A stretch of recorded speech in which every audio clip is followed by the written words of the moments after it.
Mile marker 73 doesn't exist on Highway 101. I counted 43 markers on a stretch that only has 42. When I stopped to check my map, the fog started breathing. That's when I realized something was counting me back. Welcome to Verified Fears.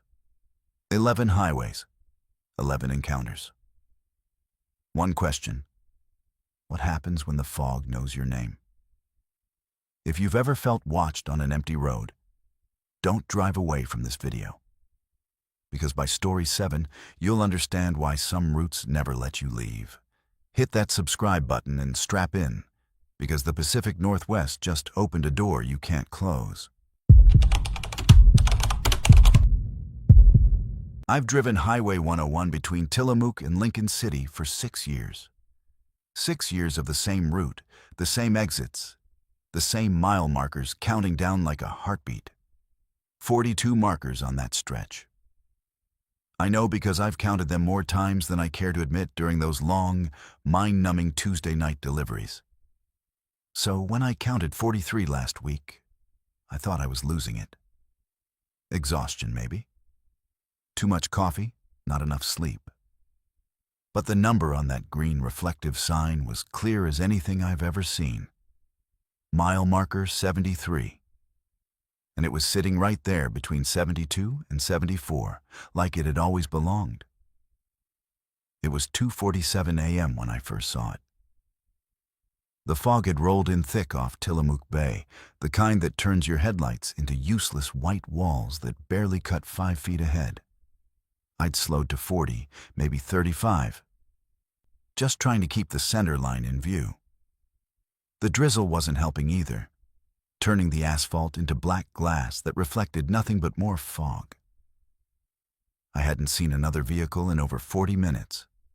It was just me, my delivery van, and that suffocating blanket of white pressing in from all sides. That's when my odometer caught my attention. I just passed mile marker 72, and according to my trip counter, I should have been coming up on 74. But the math wasn't adding up. I was a mile short. I know that sounds crazy, obsessing over a single mile on a delivery route. But when you drive the same road 5 nights a week, you notice. You notice when something's off. And then I saw it. Mile marker 73. Fresh green paint, regulation size, exactly where it shouldn't be. I slowed down. I don't know why. Maybe I wanted to prove to myself it was real, that I wasn't hallucinating from caffeine withdrawal or highway hypnosis. The sign passed by my driver's window, and I watched it disappear into the fog behind me. My hands were gripping the steering wheel tighter than they should have been. Just a sign, I told myself. Maybe they added it. Maybe I'd miscounted all these years. But you don't miscount for 6 years straight. I kept driving, tried to shake it off. But then I noticed the guardrail on my right. There's this section just past the real mile marker 73, or what should be 74, where a truck clipped the rail about 2 years back. Left this twisted section that never got fully repaired, just sort of bent back into shape. Everyone who drives this route knows it. And I was looking at it right now, which meant I was past 74, which meant I should have already covered that mile. But according to my trip counter, I hadn't. According to the last marker I saw, I was at 73. I checked my odometer again. The numbers were climbing like they should, but they didn't match the mile markers anymore. It was like the road had stretched, like someone had inserted an extra mile into a space that shouldn't fit one. The fog got thicker. I'm talking about visibility dropping to maybe 10 feet, where even your hood ornament starts to look like a suggestion rather than a certainty. The temperature gauge in my van showed it was dropping too. 58 degrees down to 51 in the span of maybe 3 minutes. My breath started fogging up the inside of the windshield. I cranked the defroster, but it barely helped. That's when I saw the damaged guardrail again. Same twisted metal. Same section, same side of the road. I felt my stomach drop. I'd been driving for at least 4 minutes since I first saw it. At 35 miles per hour, that's over 2 miles. There's no way I was seeing the same guardrail unless I was driving in a loop. I sped up. 45, 50. The fog swallowed everything, but I didn't care anymore. I needed to see mile marker 74. I needed to see 75, 76, anything that proved I was moving forward and not just circling the same impossible stretch of highway. The center line blurred beneath me. The fog pressed closer, and then I saw it again. Mile marker 73. The exact same sign, like I'd never passed it the first time. My radio crackled. I never have the radio on during deliveries. I prefer the silence. Helps me think. But it crackled anyway, spitting out white noise that made my skin crawl. And then, underneath the static, I heard a voice. My voice. It was faint, distorted, like it was coming from the bottom of a well. But it was definitely me. I was saying something about the mile marker. I was asking if anyone could hear me. I was saying I'd been driving for 20 minutes and couldn't find mile marker 74. But I hadn't said any of that. I hadn't spoken out loud since I left the depot. My radio wasn't even on. I reached for the dial to shut it off completely, and that's when I saw my own face reflected in the driver's side window. Except it wasn't quite right. The reflection was looking ahead, focused on the road, but I was turned toward the radio. The reflection wasn't matching my movements. It was delayed, like it was showing me what I'd been doing seconds ago, or what I was about to do. I jerked my eyes back to the road just in time to swerve around something in my lane. I don't know what it was. It was tall, dark, and standing perfectly still in the middle of the highway. My headlights hit it for maybe half a second before I was past, and in that sliver of time, I saw it had the shape of a person. But the proportions were wrong. The arms were too long, the head was too narrow. And it was facing away from me, like it didn't care that I'd almost hit it. The damaged guardrail appeared on my right for the 4th time. I started laughing. I don't know why.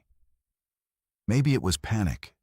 Maybe it was the sheer absurdity of being trapped in a mile of highway that shouldn't exist. My hands were shaking on the wheel. The radio was still crackling, still playing my voice on a loop, asking for help that clearly wasn't coming. I tried to stop. I slammed on the brakes, and the van skidded on the wet asphalt, fishtailing before I managed to bring it to a stop. The fog swallowed the red glow of my taillights immediately. I sat there, engine idling, my breath coming in short, sharp gasps. The radio went silent. The only sound was the rhythmic thump of my windshield wipers dragging across glass. And then I heard it. Footsteps on the asphalt, coming from behind the van. Slow, deliberate, getting closer. I wanted to look in the rearview mirror, but I couldn't make myself do it. Every instinct I had was screaming not to look, not to acknowledge whatever was walking toward me out of the fog. The footsteps stopped right outside my driver's side door. I could hear breathing. Low, raspy, like something was struggling to pull air through a throat that didn't quite work right. I hit the gas. The tires screamed, found traction, and I was moving again. I didn't look back. I didn't slow down.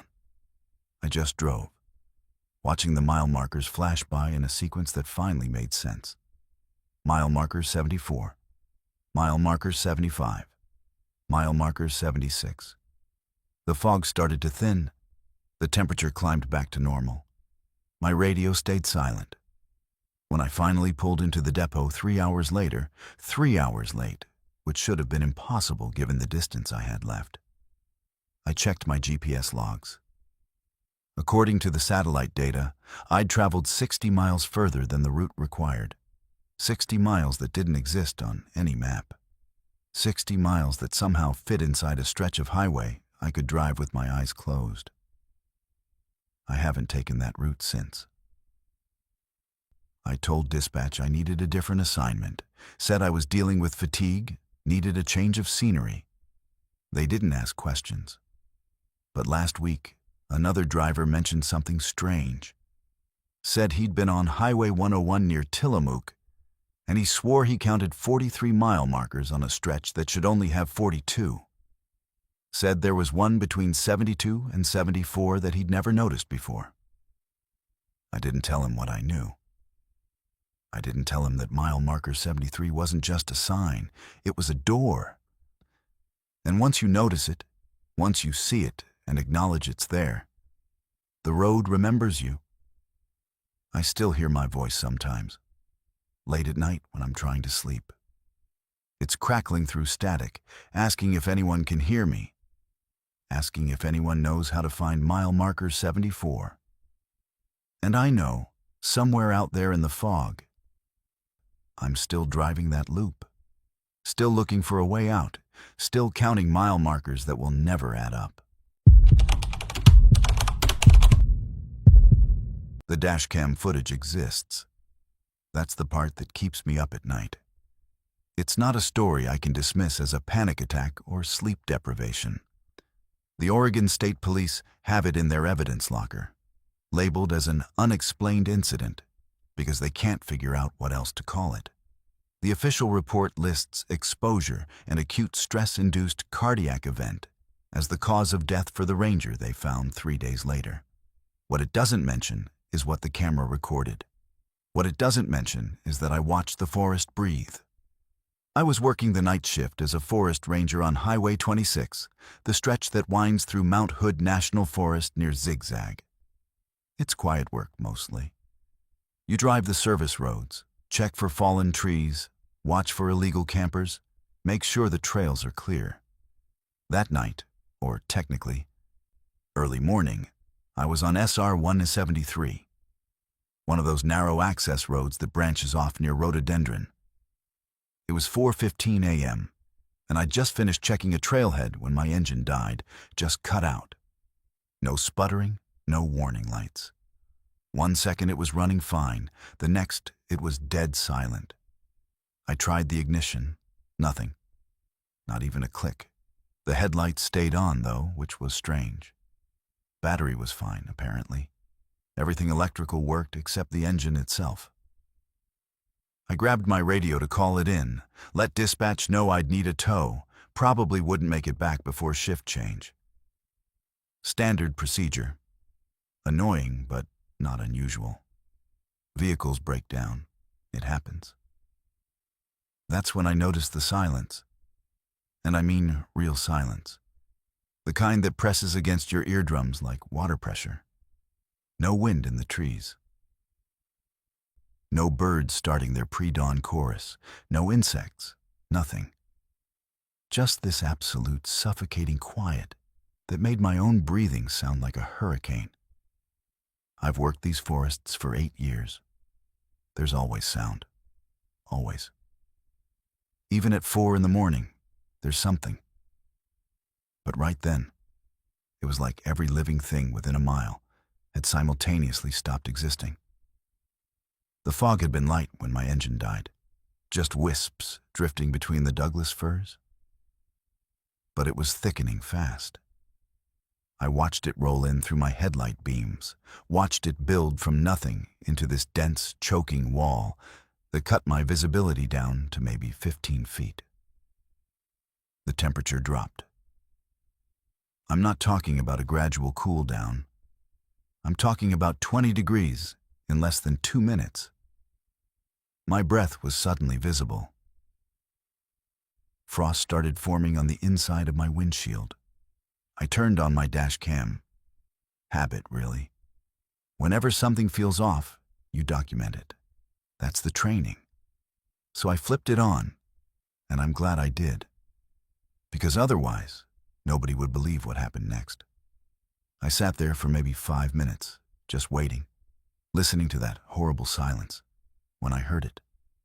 A creak, wood on wood, like a tree swaying in wind. Except there was no wind.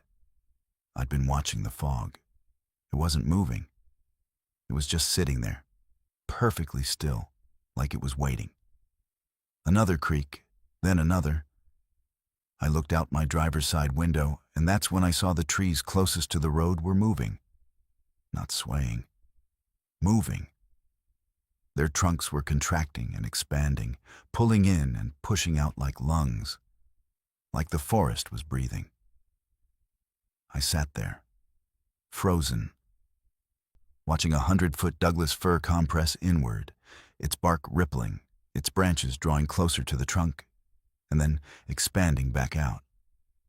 Slow, rhythmic, breathing.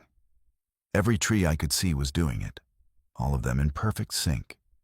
Inhale, exhale, inhale, exhale.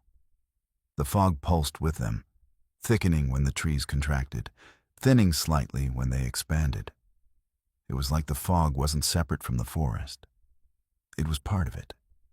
The forest was exhaling fog. I could feel my heart hammering in my chest. My hands were locked on the steering wheel, even though I wasn't going anywhere. I couldn't look away. I couldn't move. All I could do was watch the trees breathe and feel my own breath start to match their rhythm without meaning to. That's when I noticed my reflection in the side mirror. It was dark, barely visible in the ambient glow from my headlights, but I could see my silhouette. And behind me, in the fog, there was another silhouette. Taller, broader, standing maybe 20 feet behind my vehicle. I spun around in my seat, looked through the back window. Nothing. Just fog and the rhythmic breathing of the trees.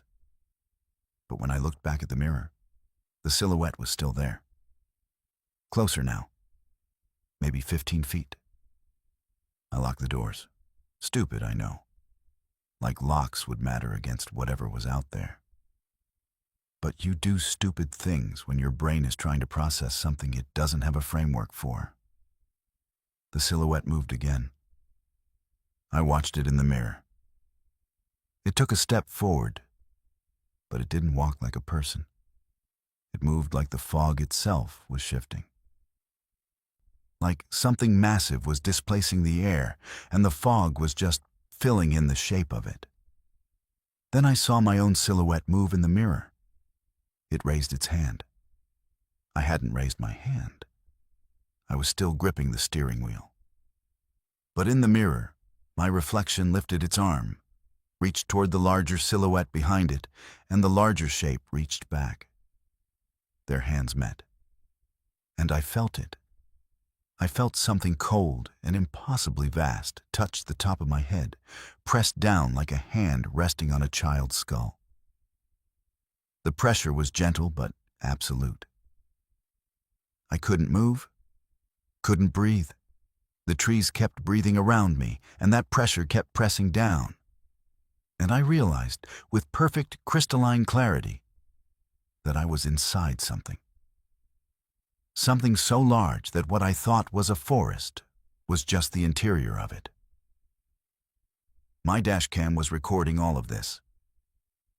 Later, when they recovered the vehicle, they pulled the footage. You can see the fog. You can see the trees moving.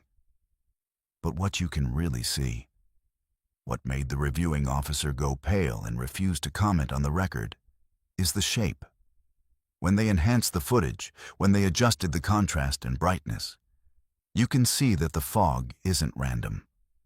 It's an outline.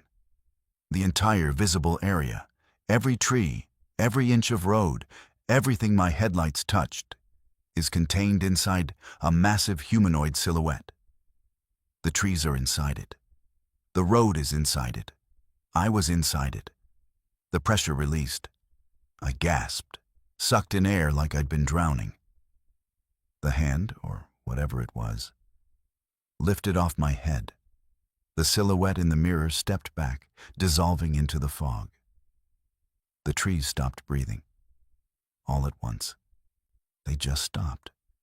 Froze mid-exhale. And then the sounds came back. Birds, insects, wind.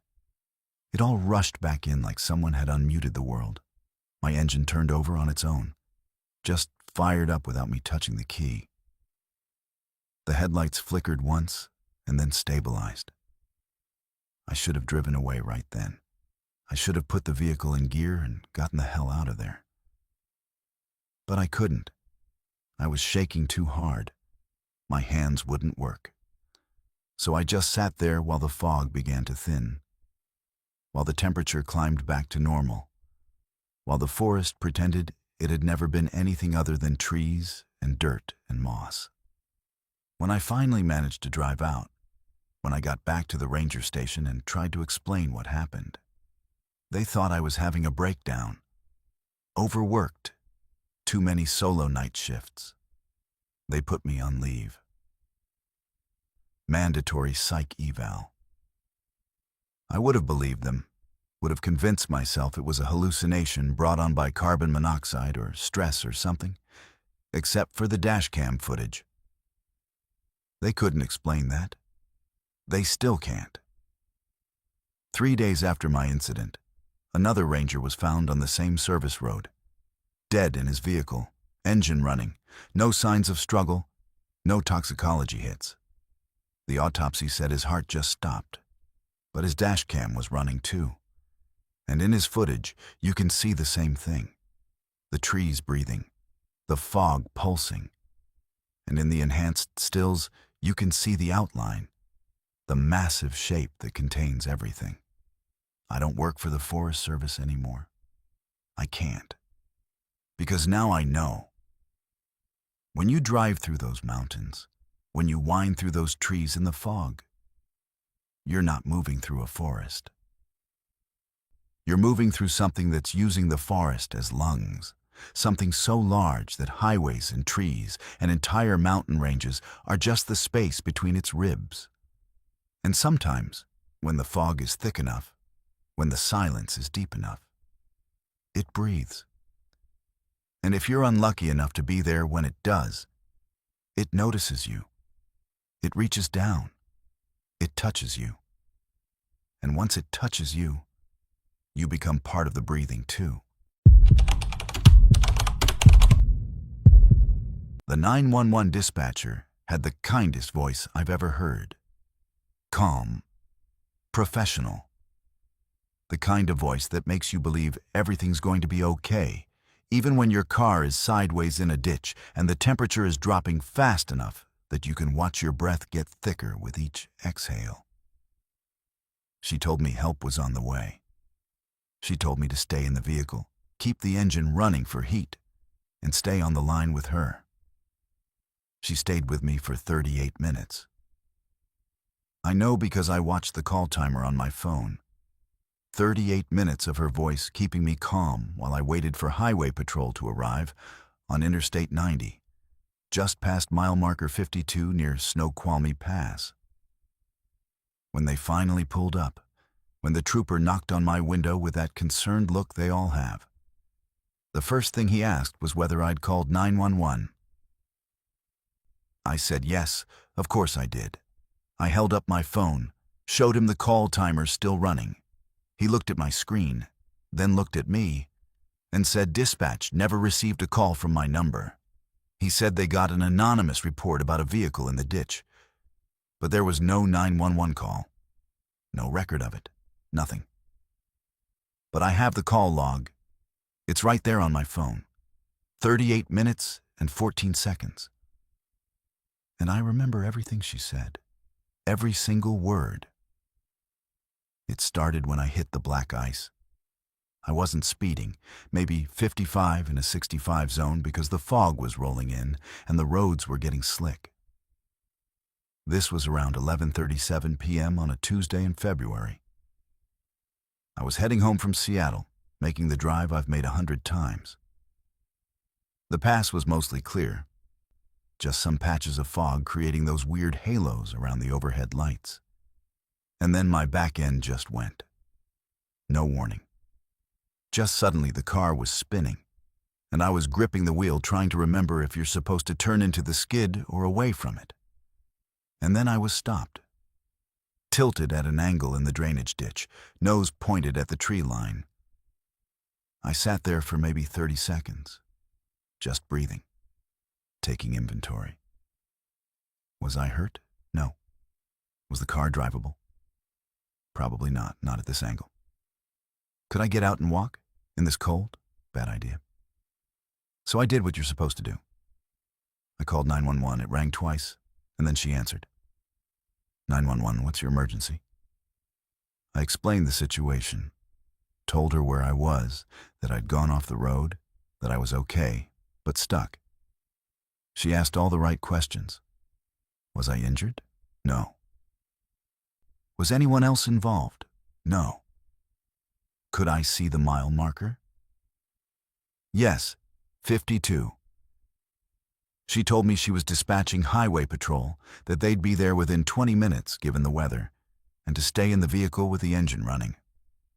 Standard stuff, exactly what I expected. But then she asked me something strange. She asked if my childhood dog was a golden retriever named Max. I went quiet, because yes, I had a golden retriever named Max when I was 8 years old. But that's not information a 911 dispatcher should have. That's not information anyone should have unless they knew me personally. I asked her why she was asking that. She didn't answer directly. She just said, I need you to confirm some information for me. Golden Retriever Max, you got him for your 8th birthday. Is that correct? My hands were shaking. And it wasn't from the cold. I said yes. I asked her again why she needed to know that. She said it was protocol, that she needed to verify my identity. That didn't make sense. She already had my phone number, my location, my vehicle registration from the plates I'd given her. But her voice was still so calm, so steady, that I convinced myself maybe this was just some new procedure I didn't know about. Then she asked about my college roommate. Asked if her name started with a J. I said yes, it did. Her name was Jessica. The dispatcher said, That's good. How is Jessica doing these days? And I felt my stomach drop because Jessica died 4 years ago. Car accident on I-5. I told the dispatcher that. I said Jessica passed away. And there was this pause, this long, horrible pause. And then she said, Oh, I'm sorry. I must have old information in the system. Let me update that. I should have hung up. Every instinct I had was screaming at me to end the call. But I didn't, because I was alone on a dark highway in below freezing weather, and her voice was the only thing connecting me to help. So I stayed on the line, and she kept talking. She asked about my apartment, the one I lived in during college. She described the layout, the kitchen with the broken tile near the sink, the bedroom with the window that never quite closed all the way. She described things she couldn't possibly know unless she'd been there, unless she'd stood in those rooms. I asked her how she knew these things. My voice was shaking now. I could hear it, that tremor of panic creeping in. She said she was just reading from the system, from my records. But 911 doesn't have records of your childhood pets or your college apartments or your dead friends. I told her I wanted to speak to a supervisor. She said, of course, she'd transfer me. But could I just confirm one more thing first? She asked if I remembered the recurring dream I had as a child, the one about drowning in a frozen lake. I never told anyone about that dream. Not my parents. Not my friends. It was just this nightmare I had maybe a dozen times between the ages of 6 and 10. I'd be walking on ice, and it would crack, and I'd fall through into water so cold it felt like knives. And I'd look up and see faces pressed against the underside of the ice, looking down at me. I'd wake up gasping every time. But I never told anyone. So how did she know? "Help is on the way," she said, and her voice had changed. It was still calm, still professional, but there was something underneath it now, something that sounded almost pleased. "The rescue unit is approaching your location. You should see their lights soon." I looked out my windshield. Nothing but fog and darkness. No lights, no traffic, nothing. I told her I didn't see anything. She insisted they were close. She described the vehicle, a white highway patrol SUV with unit number 847. She said the officer's name. She said he was less than a quarter-mile away. But I couldn't see anything. The fog was too thick, and there were no lights, no sounds of an approaching vehicle. Then I heard it, in the background of the call. Behind her voice, another voice, screaming for help. And it sounded like me. It sounded exactly like my voice, but younger somehow, more terrified. I asked her what that sound was. She ignored the question. She just kept saying the rescue unit was approaching, that I'd see the lights any second now, that I needed to stay calm. I looked at my phone screen. The call timer showed 35 minutes. My battery was at 12%. And in the corner of the screen, I noticed something I hadn't seen before. The call wasn't showing as connected to 911. It was showing as connected to a number I didn't recognize. A number with a 360 area code and 7 digits that weren't in any logical sequence. I memorized them without meaning to. 360 7734 911. That's not how phone numbers work. That's not even the right number of digits. "They're here," the dispatcher said. "Look up. They've arrived." I looked up through my windshield, and I saw lights. Red and blue strobing through the fog, coming from the wrong direction. They were coming from the tree line, not from the road. The lights were moving between the trees, bobbing and weaving like they were being carried by something walking on uneven ground. Getting closer. I could hear branches snapping. I could hear something breathing, heavy and labored, like whatever was carrying those lights was struggling under their weight. I started my engine. The car was at an angle, but I didn't care. I threw it in reverse, felt the tires spin and catch, and I clawed my way out of that ditch through pure momentum and panic. The lights in the trees were close now, maybe 50 feet away, and I could see they weren't attached to a vehicle. They were just lights, strobing red and blue in the darkness, held by nothing, moving toward me. I got the car onto the road, and I drove. I didn't look back. The dispatcher was still talking, asking why I was leaving, saying the rescue unit had arrived, and I needed to come back. I hung up. My hands were shaking so hard I almost dropped the phone. And that's when I saw real lights behind me. Actual highway patrol, actual strobing lights on an actual SUV. They pulled me over a mile down the road. The trooper who approached my window had the call log, the anonymous report. He showed me the timestamp, 12:15 a.m. But that was impossible. I'd been on the phone since 11:37. I'd been talking to that dispatcher for 38 minutes. I showed him my phone, showed him the call duration. He looked at it, looked at me, asked if I'd been drinking. The call log on my phone shows 38 minutes and 14 seconds. Connected to 360 7734 911. I've tried calling it back. It rings, and rings, and rings.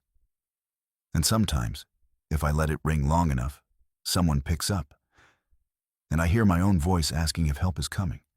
asking if anyone can see the lights, asking why it's so cold. I don't drive the pass anymore. I take the long way, even if it adds 2 hours. Because I know now that when you call for help in certain places, at certain times, something else answers. And whatever it sends isn't coming to rescue you. It's coming to add your voice to the others already on the line, waiting for someone new to call. You ever notice someone in your peripheral vision and they just stick there? Like a floater in your eye, except it's a person. And they shouldn't be keeping pace with your vehicle when you're doing 60 on a mountain highway? That's what happened to me on Highway 2, Stevens Pass, westbound between Skycomish and Index. I saw him for 11 minutes straight. 11 minutes. You know how long that is when something impossible is happening? When you pass someone walking on the shoulder, you see them for maybe 3-4 seconds tops. They appear in your headlights, you register their presence, and they're gone, swallowed by the darkness behind you. But this one never left, never got closer, never got farther away. It was 5:50 in the morning. That weird twilight period where the world is gray and colorless and your headlights are still on but barely doing anything useful. The fog was rolling through in patches, thick in the valleys, thin on the ridges, creating these pockets of visibility that came and went without warning. I was hauling a load of lumber down from the eastern side of the pass, making good time, no traffic to speak of. Just me and the road, and that persistent gray fog that made everything look like an old photograph. I first saw him coming out of a fog bank near the Deception Falls area. Just a figure on the shoulder, walking westbound, same direction I was heading. Dark jacket, hood up, hands in pockets. The kind of person you feel bad for because who the hell walks Highway 2 at dawn in February? But I was in the right lane, giving him plenty of space, and I figured I'd pass him in a second and that would be that. Except I didn't pass him. I kept driving, maintained my speed at 60. The shoulder walker stayed exactly where he was in relation to my truck, about 200 feet ahead and to the right, walking at what should have been an impossible pace to keep up with me. I checked my speedometer. 60 miles per hour. Checked my mirrors to make sure I wasn't somehow stopped or rolling backwards. Nope. The road was moving behind me like it should. The mile markers were clicking by. Everything was normal except for that figure on the shoulder who refused to fall behind. I slowed down to 50. Figured maybe there was some optical illusion happening, some trick of the fog and the light that made it seem like he was maintaining distance.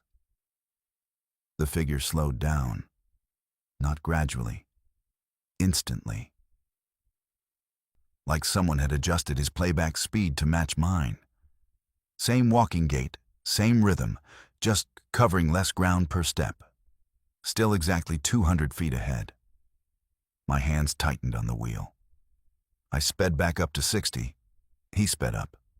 70. He matched it. I was doing 70 miles per hour on a winding mountain highway in patchy fog, and this figure was walking, not running, walking. Fast enough to stay perfectly positioned ahead of me. His stride never changed. His pace never looked hurried. He just moved at whatever speed necessary to maintain that exact distance. I tried changing lanes. Moved to the left lane like I was passing a slower vehicle, even though there was no other vehicle. The figure shifted too. Not across the lanes. There was no shoulder on the left side, just a guardrail and a drop-off. He just repositioned somehow. Appeared in my line of sight in the same relative position, still on the right shoulder that I was no longer next to. That's when my stomach started to knot up. That's when I understood this wasn't about fog or tricks of light or fatigue. This was something else. I could see other details now because I'd been staring at him for 6-7 minutes. His jacket was dark green, military style. His hood completely covered his head, no face visible. His hands stayed buried in his pockets. He never looked back at me, never acknowledged the truck bearing down on him minute after minute, just kept walking.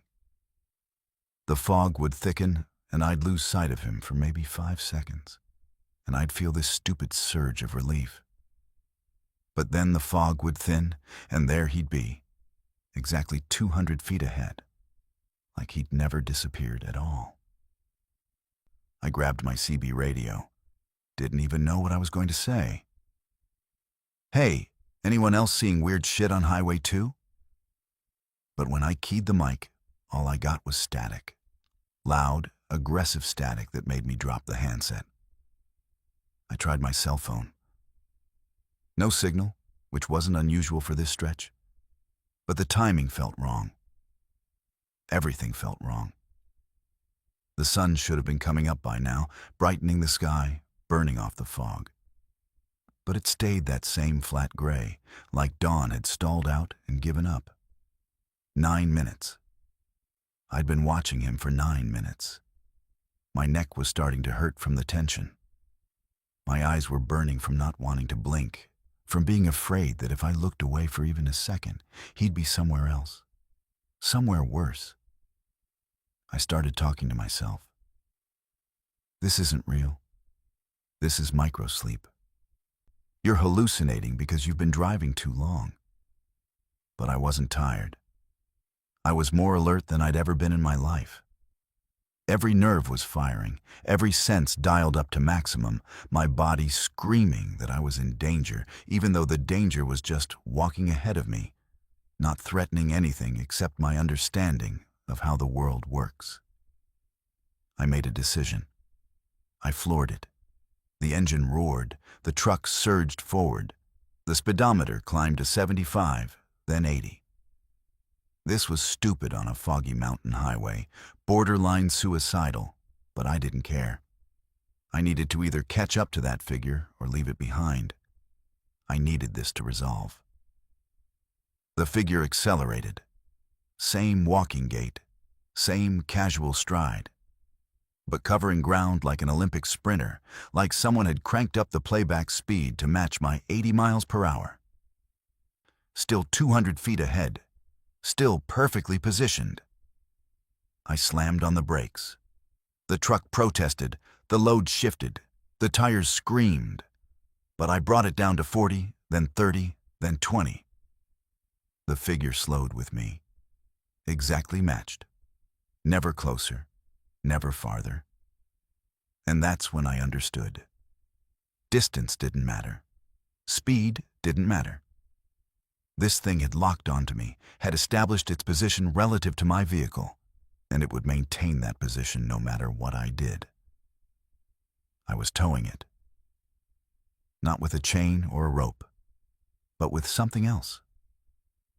Something that connected us in a way I couldn't see but could feel pulling taut between my truck and that figure. 11 minutes. I'd been watching him for 11 minutes when the fog lifted. Not gradually, all at once. Like a curtain being pulled back. But the gray evaporated, and suddenly I could see a quarter-mile ahead, could see the road winding down toward Index, could see the trees sharp and clear in the morning light. And I could see the shoulder was empty. No figure, no walker, nothing. Just asphalt and gravel and the white stripe dividing the road from the drop-off. I exhaled. Didn't even realize I'd been holding my breath. My hands were cramping from gripping the wheel. I flexed them, rolled my shoulders, tried to convince myself it was over. Tried to laugh it off as highway hypnosis or some weird fog phenomenon. I checked my mirrors. Empty road behind me. I looked ahead. Empty road. I was alone. Finally, blessedly alone. And then I looked to my right, at the passenger window. And he was there, pressed against the glass, face distorted by the pressure, features flattened and wrong. But definitely a face. The hood had fallen back. I could see eyes. Too many eyes. They covered his forehead, his cheeks, clustered around where his nose should have been. And they were all looking at me, all blinking in synchronization. The mouth opened, and it was full of fog. Not breath, fog. Pouring out like smoke, running down the outside of the glass. I screamed, jerked the wheel. The truck swerved, crossed into the oncoming lane, and I wrestled it back. When I looked again at the passenger window, he was gone. Just condensation on the glass, forming a vague outline where something had pressed against it. A handprint. Except it had too many fingers. 7, at least. Maybe more. They radiated out from the palm in directions that didn't match human anatomy. I didn't stop until I reached Sultan. Pulled into the first gas station I saw, stumbled out of the cab, and threw up in the garbage can by the pumps. The attendant asked if I was okay. I couldn't answer. I just pointed at my passenger window at the handprint slowly evaporating in the morning sun. He looked, said he couldn't see anything. The glass was clear. I looked again. He was right. No handprint, no condensation, nothing. But I know what I saw. I know what kept pace with me for 11 minutes, walking at impossible speeds, maintaining impossible distance, waiting for the moment I thought I was safe to show me its face. I know that the stretch of Highway 2 between Sky Comish and Index has a shoulder walker.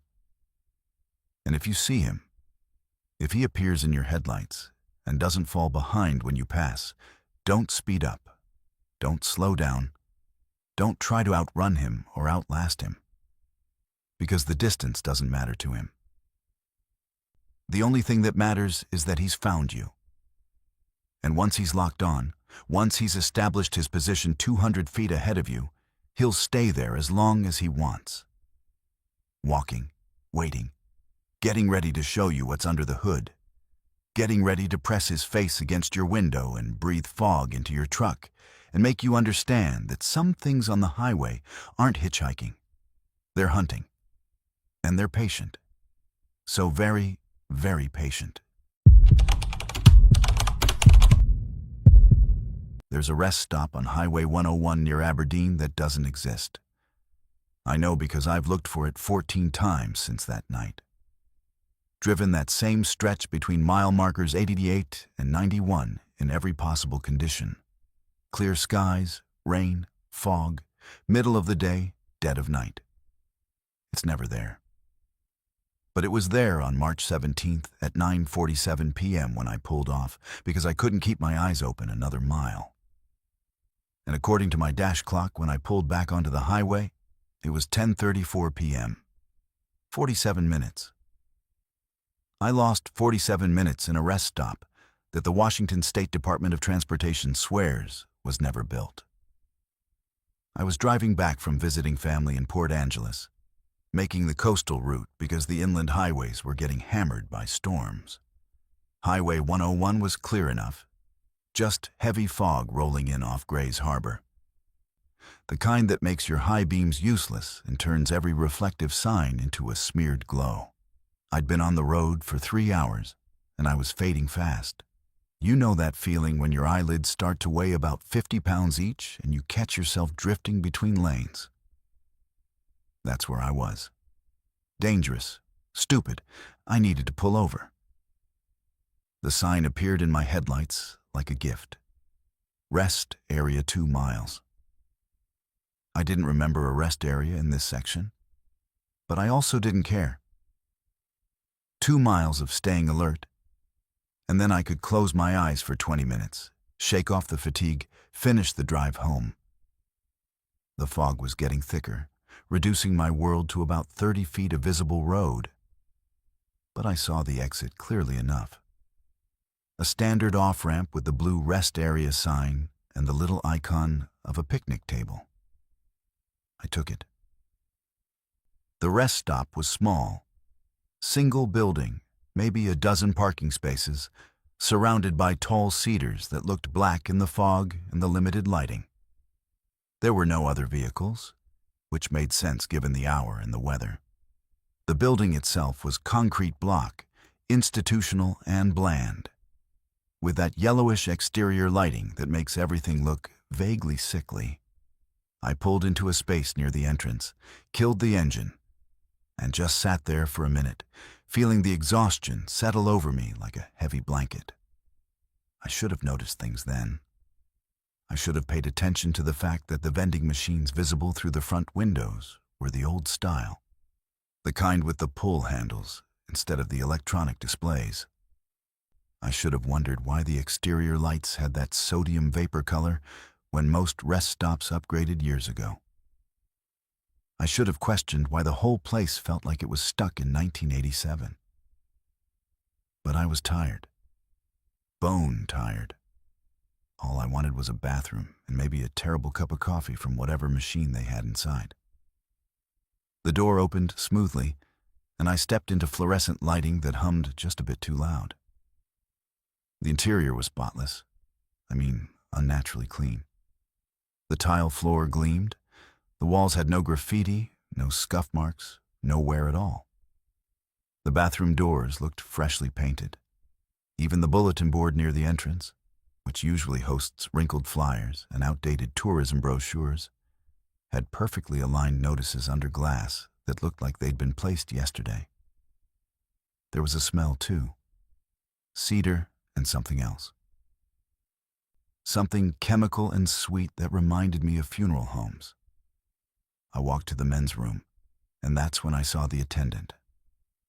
He was standing behind a maintenance desk I hadn't noticed, wearing a dark green uniform with a patch that said Washington State Parks in gold thread. The uniform style was wrong. Too boxy. Too formal. Like something from a vintage photograph. He was older, maybe 60, with his pleasant smile that didn't quite reach his eyes. He nodded at me. Evening. Restrooms are open. Coffee's fresh if you need it. I thanked him and continued to the bathroom. It was as pristine as the rest of the facility. White tile, chrome fixtures that actually shone, no soap scum or water spots or any of the usual rest stop bathroom horrors. I used the facilities, washed my hands, and stared at myself in the mirror. I looked exhausted. Dark circles under my eyes, skin pale and drawn. I splashed cold water on my face, trying to shock myself back to full alertness. When I came back out, the attendant was still at his desk, writing something in a ledger, an actual ledger, paper and pen, not a computer. I approached the vending machines, and that's when I really started to notice. The snacks were wrong. Candy bars in wrappers I hadn't seen since I was a kid. Soda brands that don't exist anymore. Everything was priced at 75 cents. I dug in my pocket for change, fed quarters into the coffee machine, and watched as it dispensed something brown and steaming into a paper cup. "Long drive?" the attendant asked. His voice was friendly but flat, like he was reading from a script. "Yeah," I said. Heading back to Olympia, needed a break. "Good idea." Dangerous to drive tired. He went back to his ledger. I noticed he was writing names. Columns of names in neat handwriting. I couldn't read them from where I stood, but there were a lot of them. I took my coffee to one of the plastic chairs bolted to the wall and sat down. The coffee tasted like hot water flavored with the memory of coffee. I drank it anyway. I checked my phone, no signal, which was typical for this area, and just sat there, feeling my muscles unclench, feeling the warmth of the building seep into me. I just closed my eyes for a minute. Just a minute. I opened my eyes to the attendant standing over me. I jerked awake, sloshed coffee on my jacket. "Sorry," he said, still with that pleasant, empty smile. "We're closing soon. Thought you'd want to know." "Closing? Rest areas don't close." I was still foggy from what must have been a micro-sleep. "This one does." Midnight curfew. State regulation. He walked back to his desk. I looked at the clock on the wall, one of those industrial ones with the red second hand. It showed 10:32 p.m. That couldn't be right. I'd pulled in at 9:47. I'd been inside for maybe 15 minutes. 20 tops. I checked my phone. Dead. Battery completely drained, even though it had been at 60% when I arrived. I stood up feeling disoriented, feeling like the room had shifted slightly while I wasn't paying attention. The fluorescent lights seemed brighter now. The humming was louder. The cedar smell was overpowering. "Thanks," I mumbled to the attendant and headed for the door. He didn't look up from his ledger. As I passed his desk, I glanced down at the names he was writing. My stomach dropped. I saw my own name, my full name, including the middle name I never use. It was written 3/4 of the way down the page in a column dated March 17th. Below my name were several more. Above it, dozens, maybe hundreds if he'd filled previous pages. I walked faster, pushed through the door into the fog and the night. My car was where I left it, but something felt wrong about it. It looked smaller, more distant, like I was seeing it through the wrong end of a telescope. I fumbled with my keys, got the door open, threw myself into the driver's seat. The dash clock showed 10:34 p.m. 47 minutes since I'd pulled in. But I'd only been inside for 20 minutes, maybe 25. I started the engine and got the hell out of there. The exit back to Highway 101 was exactly where it should be. The fog was exactly as thick as when I'd arrived. Everything was normal except for the feeling crawling up my spine that I'd just escaped something that had been gentle and patient and perfectly content to let me think I was safe. I drove straight home. Didn't stop. Didn't even slow down until I was pulling into my own driveway 2 hours later. I plugged in my phone, and when it powered back up, there were texts from my sister asking if I'd made it home okay. The timestamps showed she'd been messaging me for the last 3 hours, increasingly worried. The last one said she was about to call the police.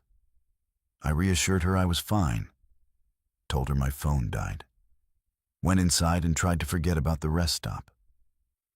Tried to convince myself it was just fatigue and fog and an overactive imagination. And I almost succeeded until the mail arrived 4 days later. The envelope had no return address. Inside was a Polaroid photograph. It showed my car in the rest stop parking lot, taken from outside the vehicle through the driver's side window. And I was in the driver's seat, slumped over, eyes closed, completely unconscious. But that's not the worst part. The worst part is the reflection in the windshield. You can see the rest stop building. You can see the windows and the interior lighting. And you can see that the building is reversed. Like the photograph was taken from inside the car looking out. Like someone had been sitting in the passenger seat or standing in the back seat, photographing me while I was unconscious. I've tried to find the rest stop 14 times. I've filed reports with the state police, with the Department of Transportation, with anyone who would listen. They all say the same thing. There's no rest area between mile markers 88 and 91 on Highway 101. There never has been. But I have the photograph. And according to online forums I've found since, I'm not the only one. 14 other people have reported stopping at rest stop 247 in the last 6 years. All of them lost exactly 47 minutes. All of them received Polaroids in the mail, showing themselves unconscious in their vehicles. And all of them appear in the ledger. The attendant writes down everyone who stops. Everyone who closes their eyes in that pristine, cedar-scented building. Everyone who thinks they're just taking a short rest on a foggy night on Highway 101. He writes down their names, and then sometime later, when they least expect it, they get proof that those 47 minutes weren't just missing, they were stolen. And whoever's running Rest Stop 247 wants you to know they still have them, still have those minutes, still have you in a way. Captured forever in Polaroid emulsion, asleep in your car while something patient and methodical stands in the back seat and documents your vulnerability. I don't take Highway 101 anymore. And I never, ever stop at rest areas alone at night. Sometimes you're alone in your car, rolling through fog in the dark toward home. And sometimes you realize you're not. But the moment doesn't come with headlights or horns, just with a feeling. That the empty seat beside you isn't empty. That the silence in the cabin belongs to someone else, too. That something slipped in when reality was soft, tired, and slippery. If you've ever driven Highway 26, hitting the deep patches of fog west of Mount Hood, you know what I mean. I wouldn't have told anyone if it hadn't happened to me. I was on the Sylvan Hills section, just past sunset, the golden hour bleeding away and taking with it any sense of reassurance. The highway gets quiet at that time. The world folds down to just you, the dashboard, breathing, and the steady hum of the tires. Streetlights along this stretch burn halos through the mist, warping time, making distances elastic and untrustworthy. It was like driving through an aquarium made of cold, wet air. Everything that moved out there might just as easily have moved in here. I was coming up on the Vista Ridge Tunnel when I saw the other car. It was just a set of headlights in the mirror at first, which isn't unusual. Except it wasn't there one moment, and the next, it was. Perfectly aligned behind me, holding the same speed, melting into the fog with a precision that felt deliberate. It was the make and model that caught me. A dull blue sedan, aging but cared for. I drive a dull blue sedan. It matched my car exactly. I checked my rear view, then my side mirrors. There were two of us now. It felt oddly comforting, like a convoy in the lonely night, until it didn't. I changed lanes to pass a slow truck. The blue car did too, mimicking my move flawlessly. I slowed down, approaching a construction zone. They slowed. When I sped up after merging again, I watched the other car keep exact pace. My nerves started to fizz. Space on a night like this should be mine, private, secret. But I'd lost it. Whoever was behind me, or beside me, knew how I drove, almost knew who I was. The tunnel threw everything into amber and shadow. For a moment, both cars were walled in together. The fog outside gave way to subterranean silence inside, and I felt, viscerally, the peculiar exposure of being observed. I glanced out of habit at the blue car as we entered the tunnel. Their windows were so fogged up I couldn't see the driver. But the outline in the seat looked familiar. Too familiar. I've never liked mirrors much. And that's what it felt like. The world reaching back to observe my motions.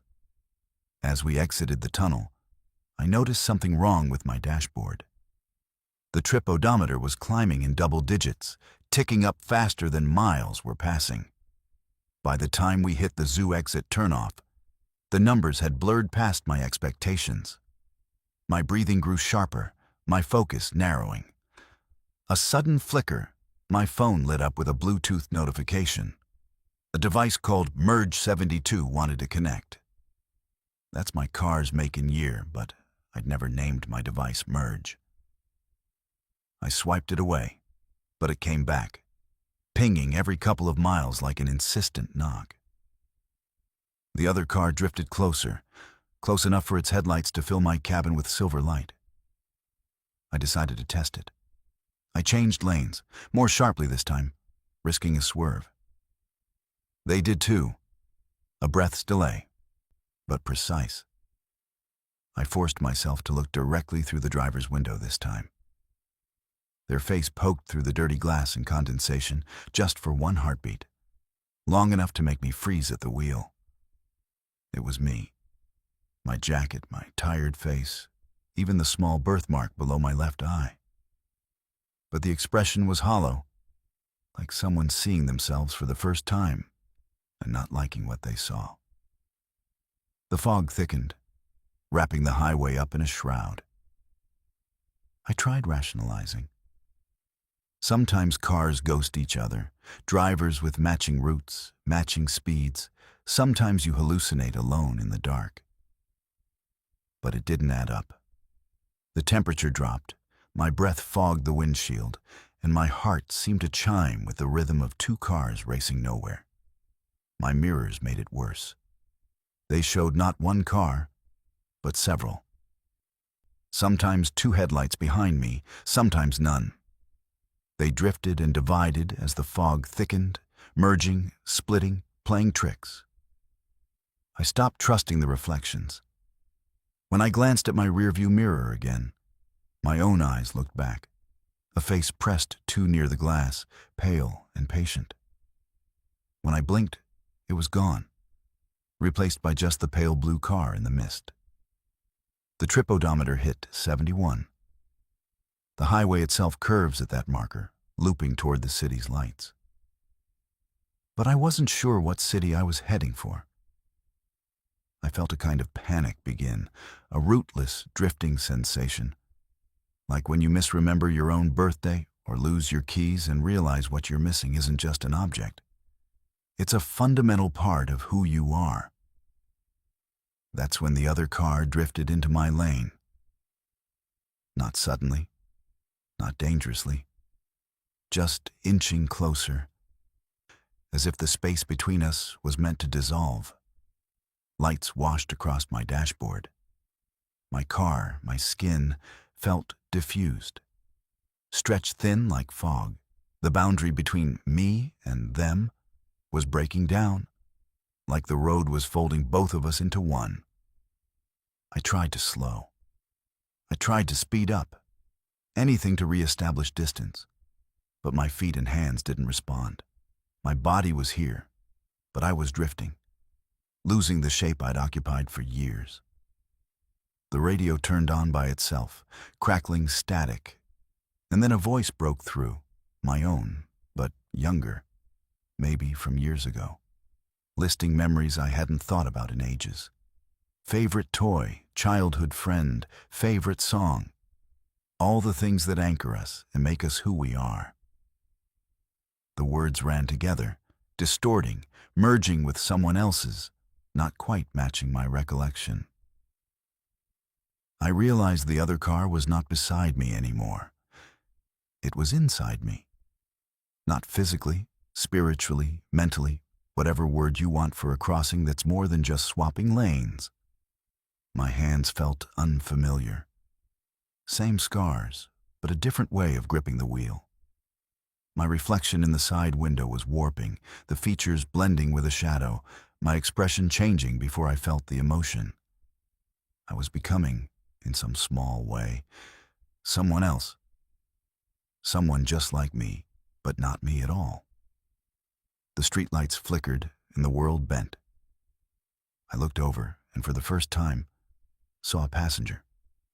In my own seat beside me, wearing my jacket, looking out the window, humming a tune I recognized as one I hum when stressed. But this passenger did not acknowledge me. Their face glowed just a bit too pale. When they shifted in their seat, I saw details that didn't fit.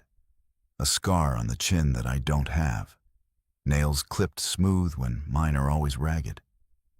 Their eyes flickered back. Not a look, more a takeover.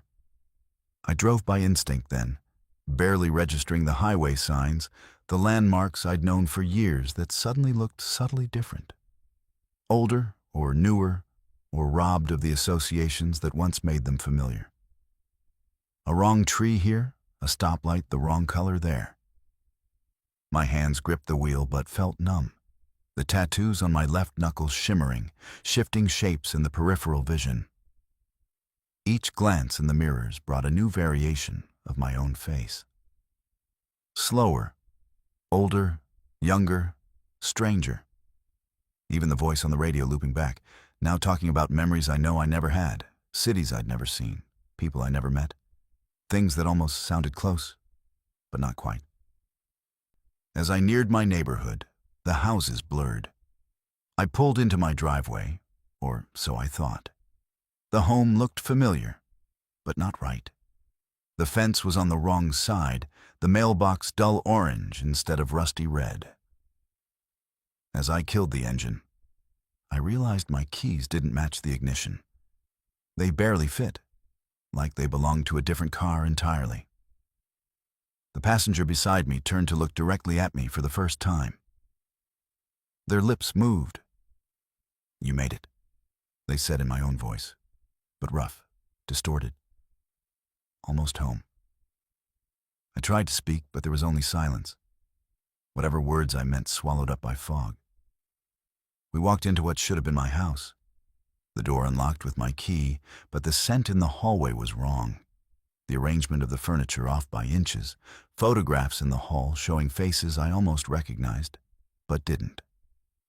My reflection in the hallway mirror split across the glass, one side belonging to me, one side to the passenger. We stood together. Both faces looked at me, then blotted together, merging into a shape I didn't know. I haven't driven Highway 26 since. I check the mirrors obsessively now, catch glimpses of myself in places I shouldn't exist. Sometimes I hear my own voice calling from another room, or see my own jacket hanging where I didn't leave it. The passenger comes and goes. Sometimes they're in my dreams. Sometimes I wake up and feel their presence beside me. People ask why I never take the straight way home anymore. I just shrug and say traffic. But the truth is simpler. The fog makes roads softer. Sometimes reality merges, and you end up riding shotgun in your own life, uncertain who's actually behind the wheel. You know how some sounds don't just travel through the air, they travel straight down your spine. That's what CB Channel 19 feels like to me now. Every time I hear that static, any radio, any background hiss in a store, even a fan that catches the air just right, it takes me straight back to that first night I heard a trucker die in real time on Santiam Pass. And then heard him again the next night. And the next. And the next. Same voice, same mile marker, same snowstorm that ended almost 30 years ago. I run a little CB relay set up from my place out near Sweet Home, Oregon. Nothing official, nothing fancy, just a dedicated antenna, a decent receiver, and too much time on my hands during graveyard hours. I started doing it after a near miss on Highway 20 years back. Listening in became a habit. You'd be surprised how many people still rely on CB up in the mountains when cell service drops out and the weather turns.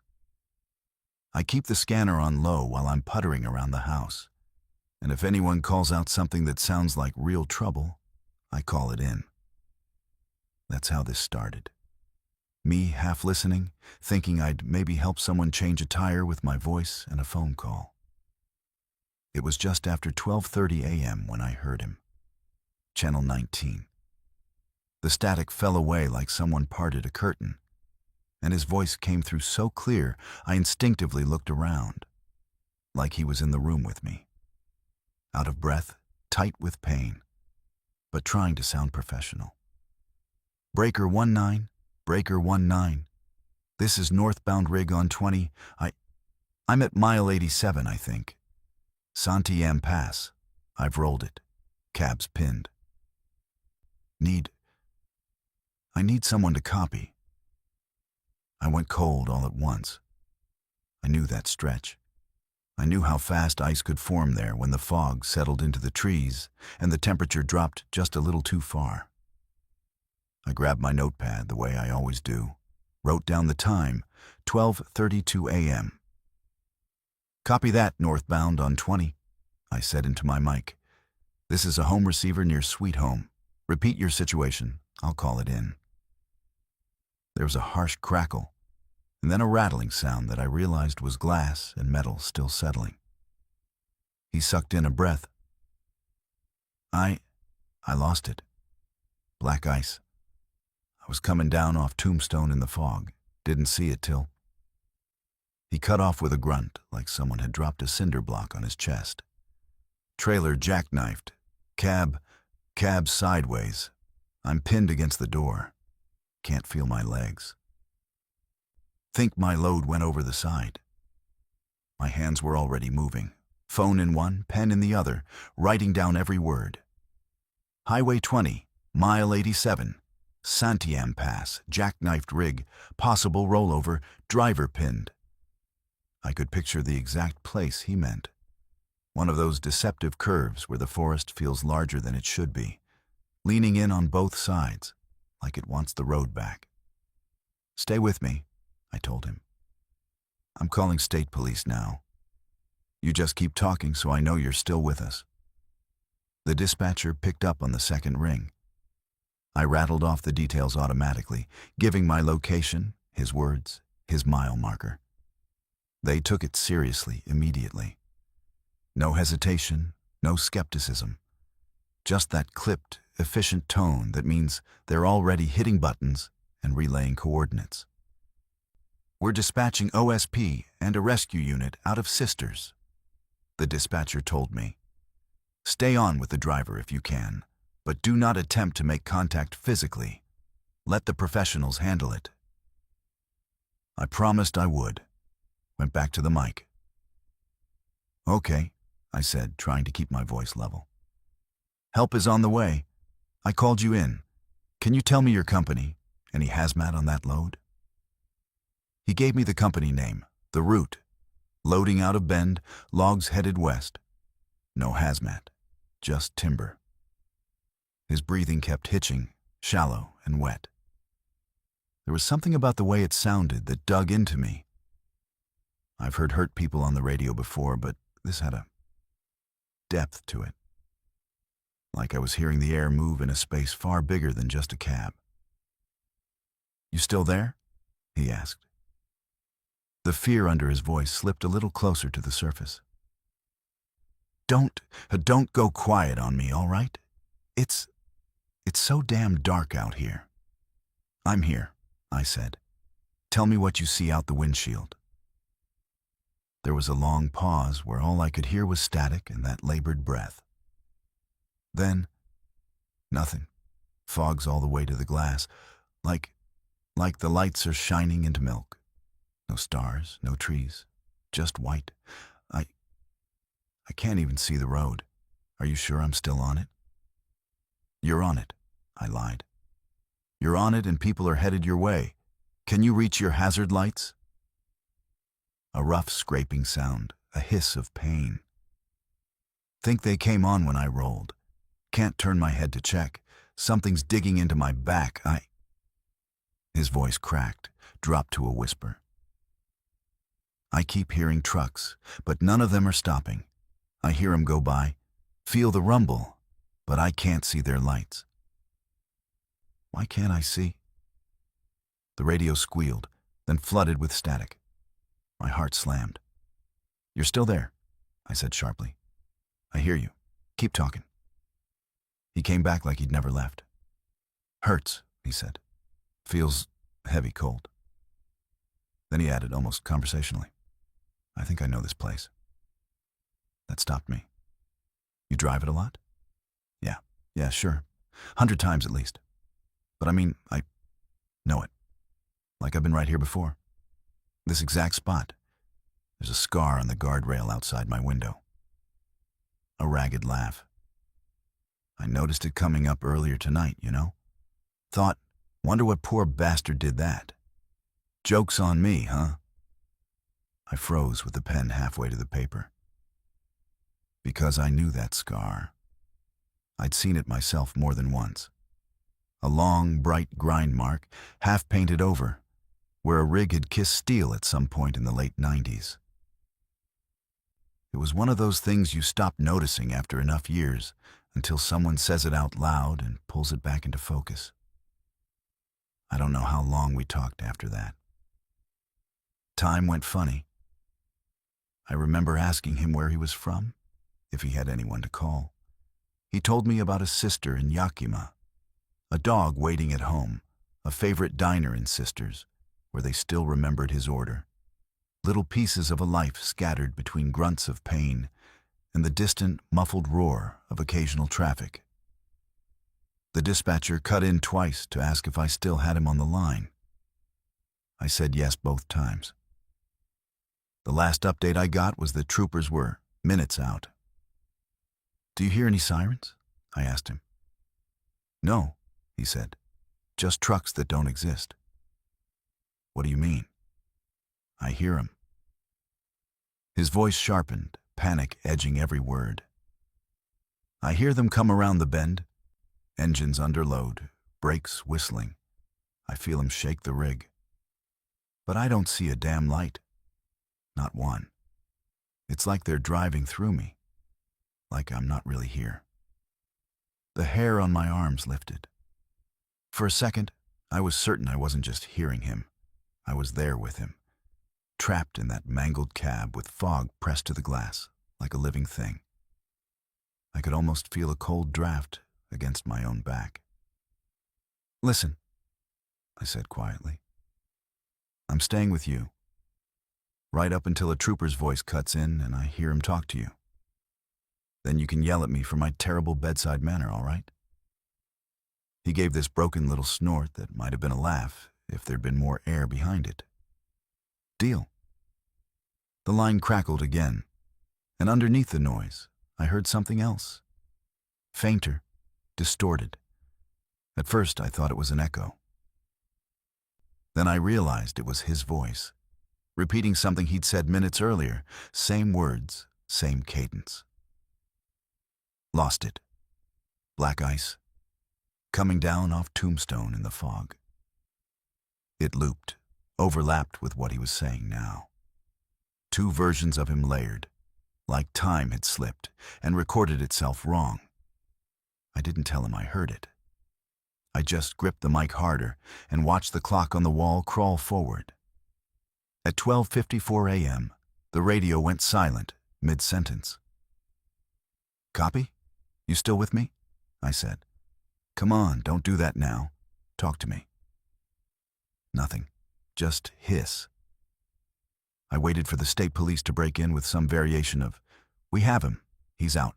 We're en route." That's the payoff you cling to when you're just a voice in a warm room listening to strangers freeze and bleed in the dark. Eventually, the dispatcher came back. Not on CB, but on my phone. "Units reached mile 87, she said, voice careful. "They're clearing the scene now." "Is he conscious?" I asked. There was a pause. Papers rustling. Someone speaking in the background. "Sir," she said slowly, "there's no new accident at that location. They found the site of an old crash. Rollover, log truck, cab down the embankment. It happened in February 1997. Driver didn't survive. There's no vehicle there now." I told her that was impossible. Read his words back to her from my notes. Same mile marker, same curve, same load. I could hear the chill land in her silence, even through the phone. She said she'd check the historical reports. I didn't wait. I started searching myself as soon as we hung up. She called me back an hour later. The dates matched. The company matched.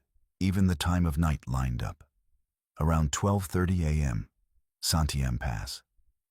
Black ice and fog. Fatal. I didn't sleep the next day. I sat at the radio. Midnight came and went. I told myself I was being ridiculous, that this was grief, shock, whatever word you want for the mind trying to explain a tear in the pattern. And then, at 12:32 a.m. on the dot, Channel 19 snapped into sudden crystal clarity. Breaker 19, Breaker 19. This is northbound rig on 20. I'm at mile 87, I think. Santiam Pass. I've rolled it. Same voice, same words. Same hitch of breath on rolled. I stared at the mic. I didn't answer. Couldn't. I just listened as he lived those minutes again, line for line, word for word, with tiny, horrible differences. An extra groan here, a different curse there. At 12:54, the line cut out. I checked my clock. Same time. It's been months now. Some nights he doesn't come. Some nights he does. Always that same window. Always the same stretch of Highway 20. I've tried everything, answering him, staying silent, talking over him, praying into the mic like an idiot. It doesn't matter. The loop runs. Sometimes, if I keep my own voice low enough, I can hear something underneath his words. A second layer, another version of him, farther away, begging someone to answer who never does. You want to know the worst part? A week ago, I started hearing a third voice under the first two. Mine. Faint, delayed, saying exactly what I'd said that first night. Telling him help was coming, asking what he saw out the windshield, promising I wouldn't leave him alone. So here's what I'm telling you, since you're here with me now, listening. If you're ever on Highway 20 near Santiam Pass around 12:30 in the morning, and your radio picks up a trucker calling for help at mile 87, answer if you want. Or don't. Call it in if you can. It won't change what already happened in 1997. It won't pull him out of that cab. But understand this. Not every distress call is in real time. Some of them are echoes. Some of them are grooves cut so deep into a place that the moment never stops replaying. And if you listen long enough, if you let that moment hook into you the way I did, sooner or later, your voice becomes part of the recording too. You ever show up to a crash scene and realize you're not the first one there? Not because another crew beat you, but because the road itself remembers what happened and refuses to let it go. That's what it was like the first time I worked the guardrail on that stretch of Highway 101 between Cannon Beach and Arch Cape. I thought I was responding to one accident. Turns out I was stepping into all of them at once. I've been an EMT along the Oregon coast long enough to know the bad spots by heart. There's one curve just past a turnout. Cliff on one side, ocean chewing at the rock below. Guardrail bowed and re-straightened more times than anyone can count. Every local responder knows it. We joke darkly about the frequent flyer guardrail. You see it in the fog and your stomach tightens before dispatch even calls. That night, the call came in at 2:11 a.m. Single vehicle, possible rollover. Unknown number of occupants. Heavy fog. I already knew where they meant before they finished the mile marker. The fog was the thick, coastal kind that doesn't drift. It hangs. It eats sound. It swallowed our sirens as we wound down 101, leaving just a faint, tinny wail inside the cab. My partner drove. I watched the right shoulder, scanning for skid marks, broken posts, any sign of movement in the curtain of gray. The GPS flickered between good reception and nothing. The radio crackled with half-words from dispatch. It felt like driving into a closed room with the door swinging shut behind us. Then the world turned blue and red, our lights reflecting off fog and metal. The guardrail was right where I knew it would be. So was the car. A late model SUV, nose crumpled against the rail, rear still in the lane, hazard lights blinking like a panicked heartbeat. No other units yet, no bystanders. Just us, the wreck, and the ocean pounding somewhere below the cliff where we couldn't see it. I hopped out, boots hitting damp asphalt, my breath immediately visible in the cold. It was quiet. Too quiet for a crash that recent. No horn blaring, no engine roaring, no one screaming. Just our siren fading as my partner cut it, and the soft tick of cooling metal. "Hello?" I called as I approached the driver's side. "EMS, can you hear me?" The driver's door opened before I got there. That stopped me for a half second. Not because doors don't open, but because of how it opened. Smoothly, calmly, like someone casually stepping out after parking at a grocery store. A person emerged, followed by another from the passenger side, then a smaller figure from the back. 3 of them, standing upright. No blood visible, no staggering, no glass stuck in hair or clothes. Just 3 people on the shoulder of Highway 101 at 2:15 in the morning, looking at me with the kind of expression you see in waiting rooms. Patient, resigned, almost bored. "You folks okay?" I said, switching gears from trauma triage to assessment. "Anyone hurt? Neck pain? Head impact?" "We're fine," the one closest to me said. The voice was level. Too level. "We're not going." I frowned. "Not going where?" They glanced back at the guardrail, then out into the fog where the cliff dropped away. "Away," they said. "It's not time yet. We have to stay until the rest get here." Now, you hear strange things on scenes. Shock does weird things to the brain.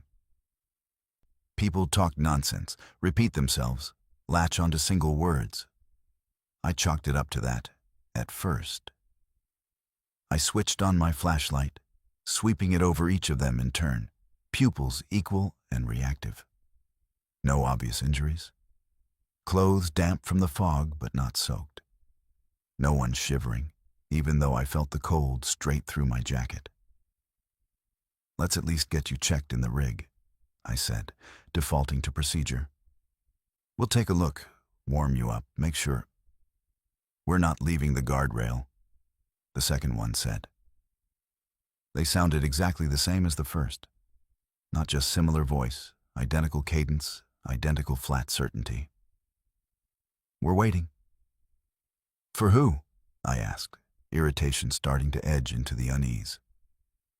"Look, I understand you're shaken up, but this is a dangerous spot.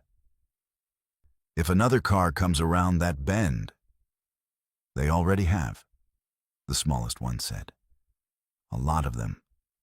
They just haven't all hit yet." Something moved in the fog beyond them. A shape, low and twisted. My beam followed the motion, cutting across the guardrail, and my chest went tight. The metal was wrong. Guardrails along that stretch get dented, scraped, bent. Maintenance crews hammer them back into shape. You get used to the scars. But this one had too many. In the beam of my flashlight, I saw at least 6 distinct bends within a span of maybe 20 feet. Some old and rusted, others shiny, one still weeping a thin line of fresh orange where paint had been scraped away. It looked like someone had taken snapshots of different accidents and layered them on top of each other. New bolts next to corroded ones. Freshly replaced posts wedged between weather-beaten, splintered wood. I took a step closer, and the fog shifted, drawing back like a curtain. That's the only way I can describe it. One moment I could see only the SUV and the rail.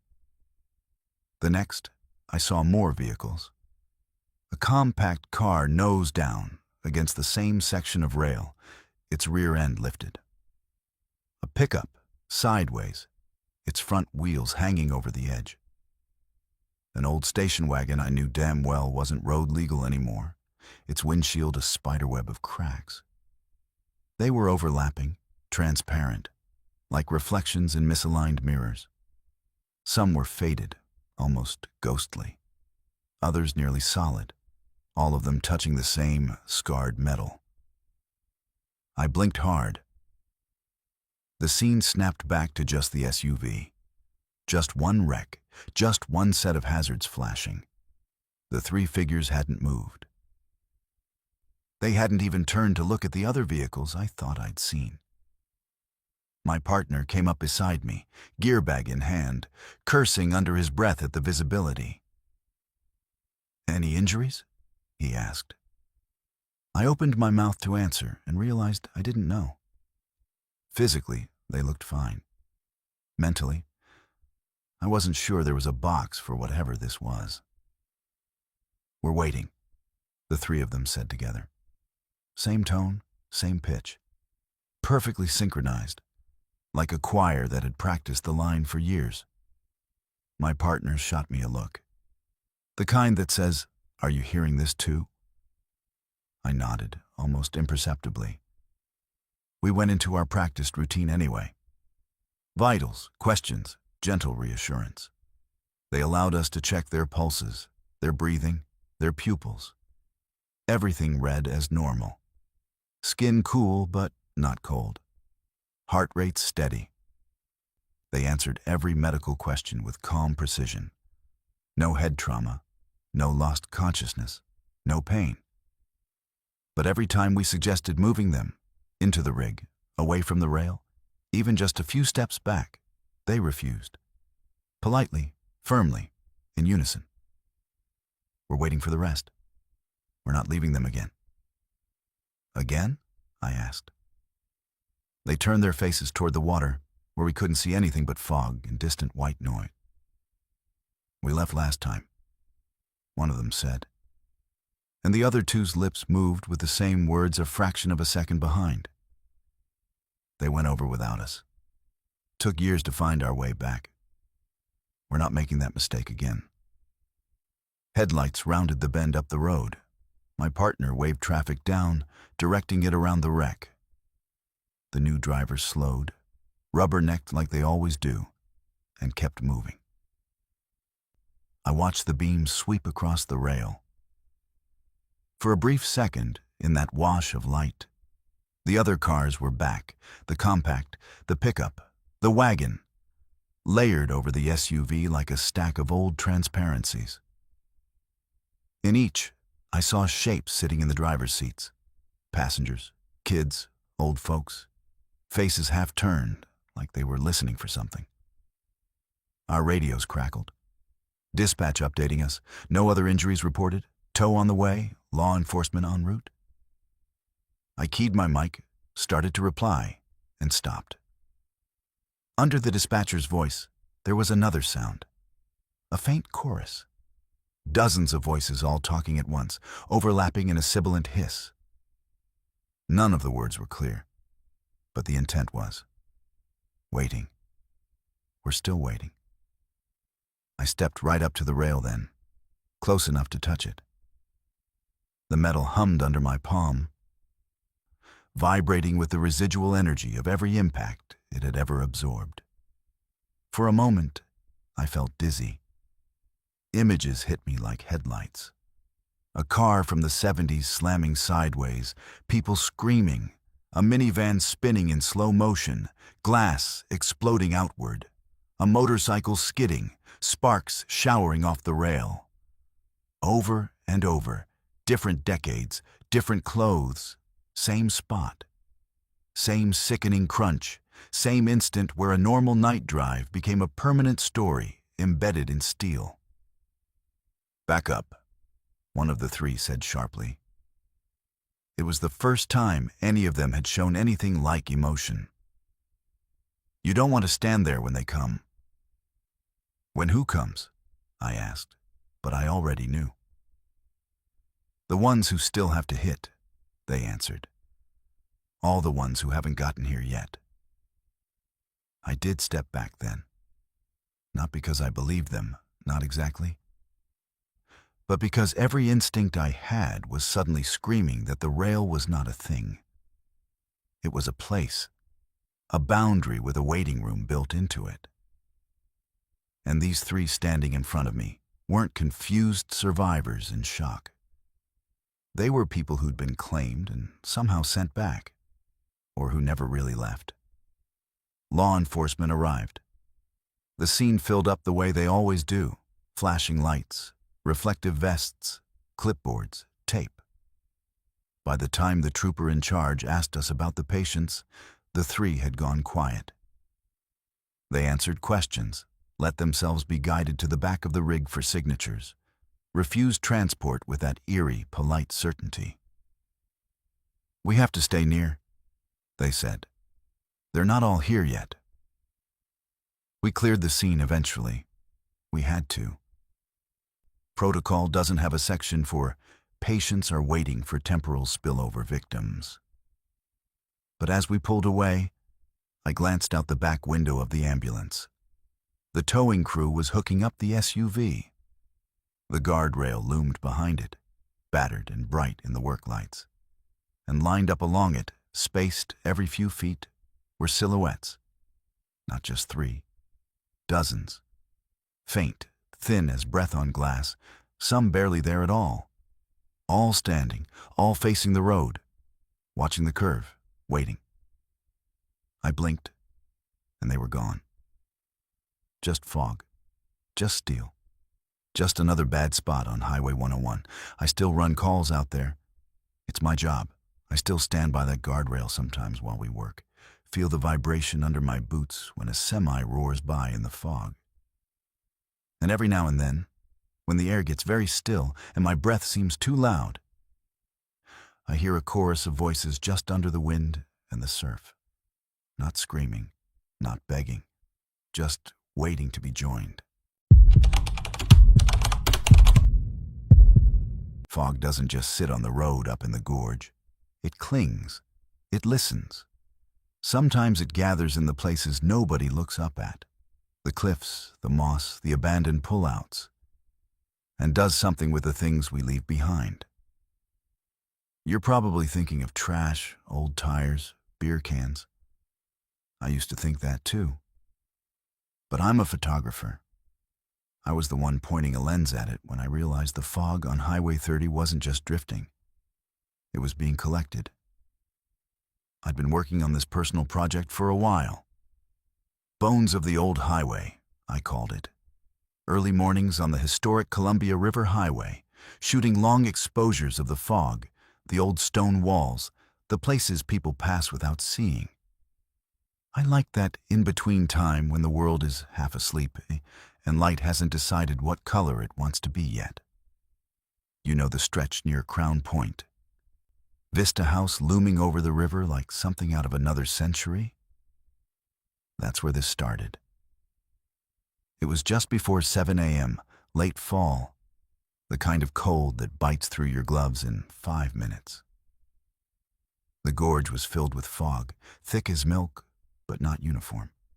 It moved in bands. I remember thinking that was odd. Layers instead of a solid blanket. I pulled into this little gravel turnout I'd used a dozen times before. It's nothing special. Just a curve with a low wall and enough space to get your car mostly out of the lane. But that morning, there were already vehicles there. 3 trucks. No logos, old shapes. Boxy, like they hadn't rolled off a line since the 70s. Their hazard lights weren't on, but each one had these tall, skinny poles mounted in the beds, tips lost in the fog overhead. I almost just backed out and left. I hate getting in the way of road crews, but curiosity kept me. No cones, no road work ahead signs, no reflective vests moving around. Just those trucks and a hum I felt more in my teeth than in my ears. I killed my engine, stepped out, and instantly felt watched. Not from the road, from the trees, from the stone. The fog by the river had that bluish, early morning tint. But here on the turnout, it had a yellow cast, like it was catching a kind of light I couldn't see. There were 4 figures by the wall. At first, I thought they were workers. Dark coveralls, caps pulled low. But they weren't doing anything I recognized as work. Each one held a glass cylinder, as long as my arm, capped at both ends with dull metal. The glass didn't reflect right. It sort of swallowed the light instead. They were scooping fog. I watched one step slowly along the wall, holding the cylinder out in front of them. The fog around it swirled down and into the glass, like it was being sucked through an invisible funnel. The rest of the air stayed still, just a neat column of mist spiraling into that tube. When it was full, the worker capped it, gave it a little shake, and the fog inside settled. Denser, darker somehow, like storm clouds trapped in a jar. They carried it back to one of the trucks and slotted it into a rack already holding half a dozen more. I remember thinking, sleep deprivation, you're hallucinating. I actually rubbed my eyes like a cliché. But when I looked again, they were still at it. The others were moving in a line, combing the pullout in slow, deliberate sweeps. They never spoke. Not to each other, not into radios, not to me. Just that quiet shuffling motion and the faint clink of glass on metal when they racked another cylinder full of fog. Reflex took over. I lifted my camera. Old habits. I didn't even think about whether I should. I framed the scene, focused on one of the workers in profile, fog curling around their boots, and fired off a burst. I heard the shudder. I felt the vibration. But through the viewfinder, the frame was empty. The wall, the turnout, the trees, no trucks, no workers, just fog evenly spread. I lowered the camera. Trucks, workers, poles stabbing the sky, jars in their hands. Raised the camera again, empty. You know that moment when your brain hits a wall it can't climb and just slides down it? That's what it felt like. My heart rate kicked up, breath going shallow. Part of me wanted to call out, "Hey!" The rest of me wanted to get back in my car and pretend I'd never stopped. I compromised by taking one step backward. That was when one of them turned and looked directly at me. From a distance, their faces passed as normal. Up close, close enough that my brain decided to throw details into the too much drawer. They were off. Imagine a face copied from memory by someone who's only seen people from the corner of their eye. The proportions were just wrong. Eyes a little too wide apart, nose a little too low, mouth too straight. Not uncanny in that Hollywood monster way. Uncanny in the, this could be a real person you'd forget 5 seconds after they walked away, way. Their eyes locked onto my camera first, then my face. It took my mind a second to realize what was wrong with their gaze. There was no startle. No annoyance at being photographed. Just a calm assessment, like I was another section of air to measure and harvest. Their lips moved. I didn't hear a sound with my ears, but my brain heard over the low hum of whatever was powering those poles. You're early. It wasn't words, not really. More like the meaning slid into my thoughts, already translated. I almost dropped the camera. I managed to say, "Road crew out early, huh?" Just to prove to myself I still knew how to make sound. They didn't answer. They glanced at the nearest pole instead. It extended another foot on its own, telescoping up into fog I still couldn't see the top of. Through the haze, I saw shapes hanging off those poles. Not equipment, not lights. Bottles. Hundreds of them. Long glass cylinders like the ones in their arms, suspended at different heights. Each with its own shade trapped inside. Some nearly clear, some almost black. I took another involuntary step back. Gravel crunched under my boot. The sound seemed to startle the fog more than them. It rippled, almost flinched. And in that ripple, I saw something that made my throat go dry. Faces.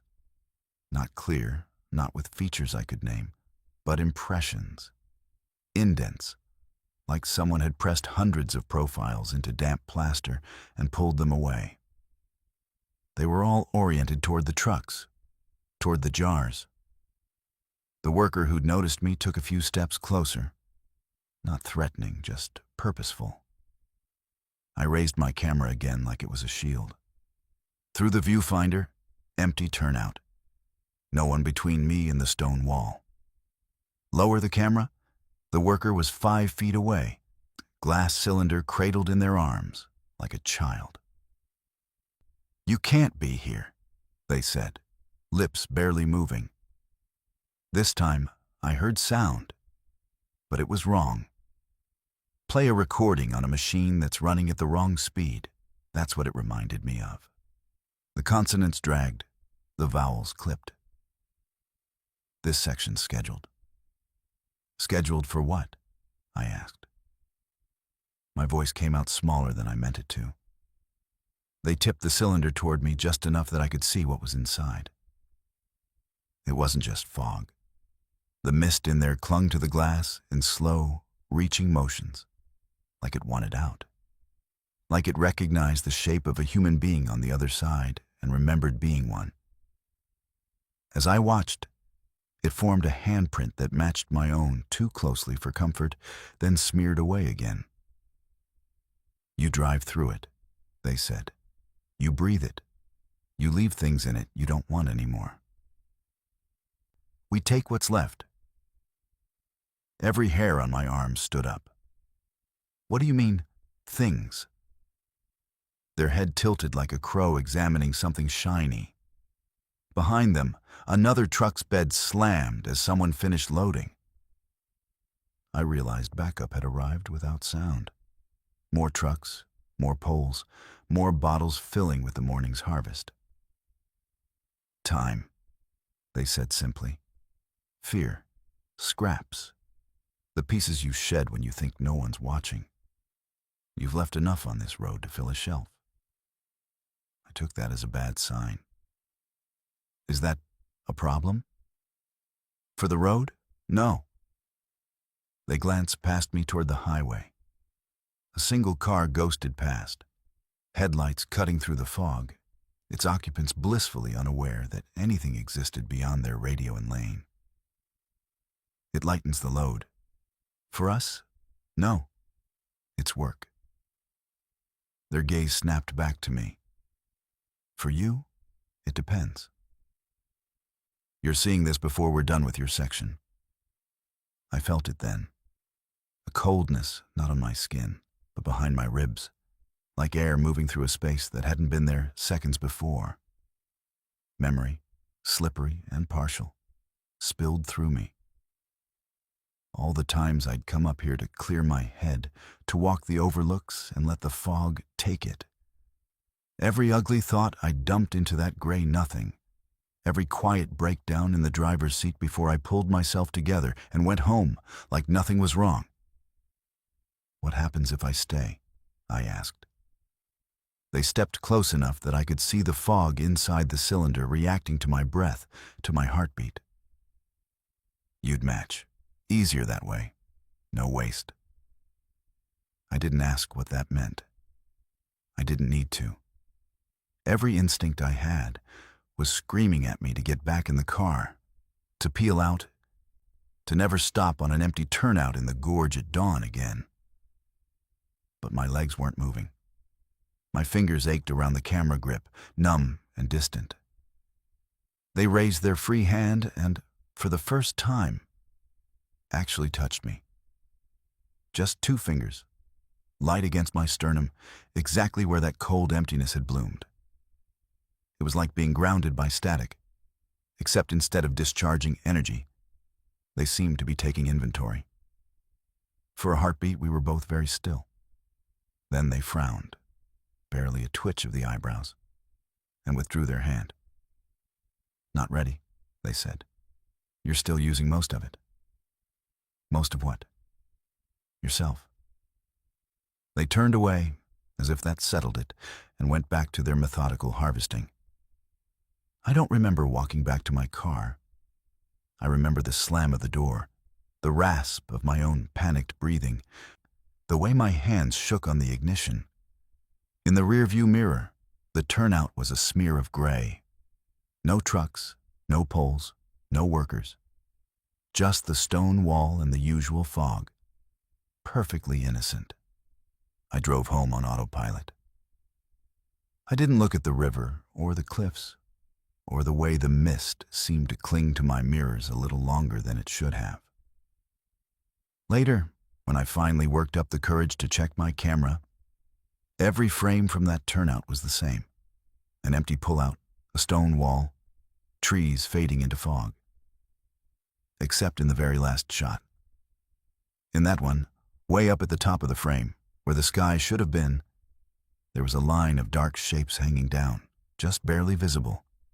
Cylinders, hundreds of them, each one with a different shade trapped inside. And in the bright rectangle of my car window, I could see my own reflection. Or something that looked like me, just a little thinner, eyes just a little more hollow. I still go out with my camera. It's what I do. But I don't shoot fog on Highway 30 at dawn anymore. And if you ever stop at one of those forgotten pullouts in the Gorge and see unmarked trucks with old equipment and people who don't cast right in your peripheral vision, do yourself a favor. Don't look too long. Don't breathe too deep. Don't leave anything in the fog you're not willing to lose. Because someone might be there to collect it. And the next time they see you, they might decide you're finally ready. You ever have a moment where you're absolutely sure you died? But then you blink and you're back a few seconds earlier, still alive, still driving, with your heart pounding like it's trying to knock out of your chest? Most people laugh that off as adrenaline. I don't anymore. Not after what happened to me on I-90 near Snoqualmie Pass, on a moonless night when the fog froze on the asphalt and time started looping around a single patch of black ice. I want you to picture being in the driver's seat with me, because that's the only way this makes any sense. It was just after 11:40 p.m., eastbound on I-90, coming down near mile marker 47. The kind of cold that makes the air feel thin, 31 degrees and dropping. The snowbanks pushed off to the shoulder like dirty walls. Fog hugged the road in low strips, not the tall, towering stuff, just ground-hugging mist that your headlights skim across. The kind you tell yourself isn't a big deal. I'd been driving for hours, music low, heater clicking, that quiet highway trance setting in. The digital clock on the dash clicked over to 11:43 p.m. at the exact second my tires hit the black ice. I didn't see it. Of course I didn't. That's the whole point of black ice. One moment I had control, hands light on the wheel, cruise set a little under the limit because of the fog. The next moment, the steering went weightless. The car drifted half a lane to the right, like someone had nudged it with an invisible shoulder. My stomach dropped. Instinct kicked in. Foot off the gas, don't slam the brakes, steer into the skid. You know all the rules, but your body still tenses like you're about to hit something. The back end started to swing. The guardrail on the right lurched closer in a smear of metal and fog. For a heartbeat, the whole car felt like it was floating sideways. I remember a sound. Tires squealing, sure. But under that, a low screech like metal being slowly torn. I had a flash of absolute clarity. This is it. This is the moment. I'm going to flip. I'm going over. And then, I was 3 seconds earlier. There's no other way to describe it. No cut to black, no tunnel, no replay. Just this jarring, stomach-wrenching jump where my body remembered spinning. But my eyes were suddenly looking at straight road again. Hands on the wheel, music still playing, same stretch of I-90 under my headlights, same fog, and the clock on the dash said 11:43 again. I almost drove off right then. My brain had to skid to catch up. The physical shock of the near crash clung to me. Heart hammering, palms sweaty, muscles buzzing with adrenaline. But I wasn't in the ditch. I wasn't spinning. I was fine. Rolling along at 58 meps like nothing had happened. I told myself it was one of those adrenaline time distortions. You know when a close call feels like it took forever, but it's only a second? That had to be. I took a breath, flexed my fingers on the wheel, forced a shaky laugh, and told myself to calm down. Then I hit the black ice again. Same invisible slip, same sideways drift, same instant of knowing I was no longer in control. My stomach bottomed out in a déjà vu so strong it almost made me gag. This time I reacted faster because I remembered it, even though it hadn't happened yet. I eased off the gas more smoothly, tried to keep the wheel steady. It didn't matter. The back end went out again, a little harder, and the world tilted. I saw the reflective posts lining the shoulders start to spin, smears of white, and I could feel gravity twisting sideways as the right side of the car dipped. I had time for one thought, sharp and clear. I just died a second time. Then I was back. 3 seconds earlier, straight road, hands on the wheel, music, 11:43 p.m. glowing on the dash like it had never changed. The third time, I didn't breathe at all. I knew exactly where it would happen, down to the faint, darker sheen on the road that my headlights couldn't quite define. Everything in me wanted to brake hard, pull over, do anything but keep rolling toward that spot. But I couldn't. It was like my arms and legs were being piloted by habit, not fear. My foot eased off the gas just like it had the first time. I steered like I always do through that curve. I watched the clock tick its way toward 11:43 like it was counting down to an execution. I tried to change lanes. Nothing happened. The wheel turned, but the car didn't drift left. It stayed locked in its tire tracks, invisible rails guiding it straight toward that patch of road. The air felt thick, like I was moving underwater. My hands tingled. My tongue felt too big in my mouth. The world narrowed to the faint line where dry asphalt ended and black ice began. When the tires hit this time, there was no gentle slip, no illusion of control. The car snapped sideways like someone had yanked the rear with a chain. I felt the left wheels lift, saw sky where the road had been, heard metal scream as the undercarriage scraped something. The guardrail rushed up. Glass burst somewhere.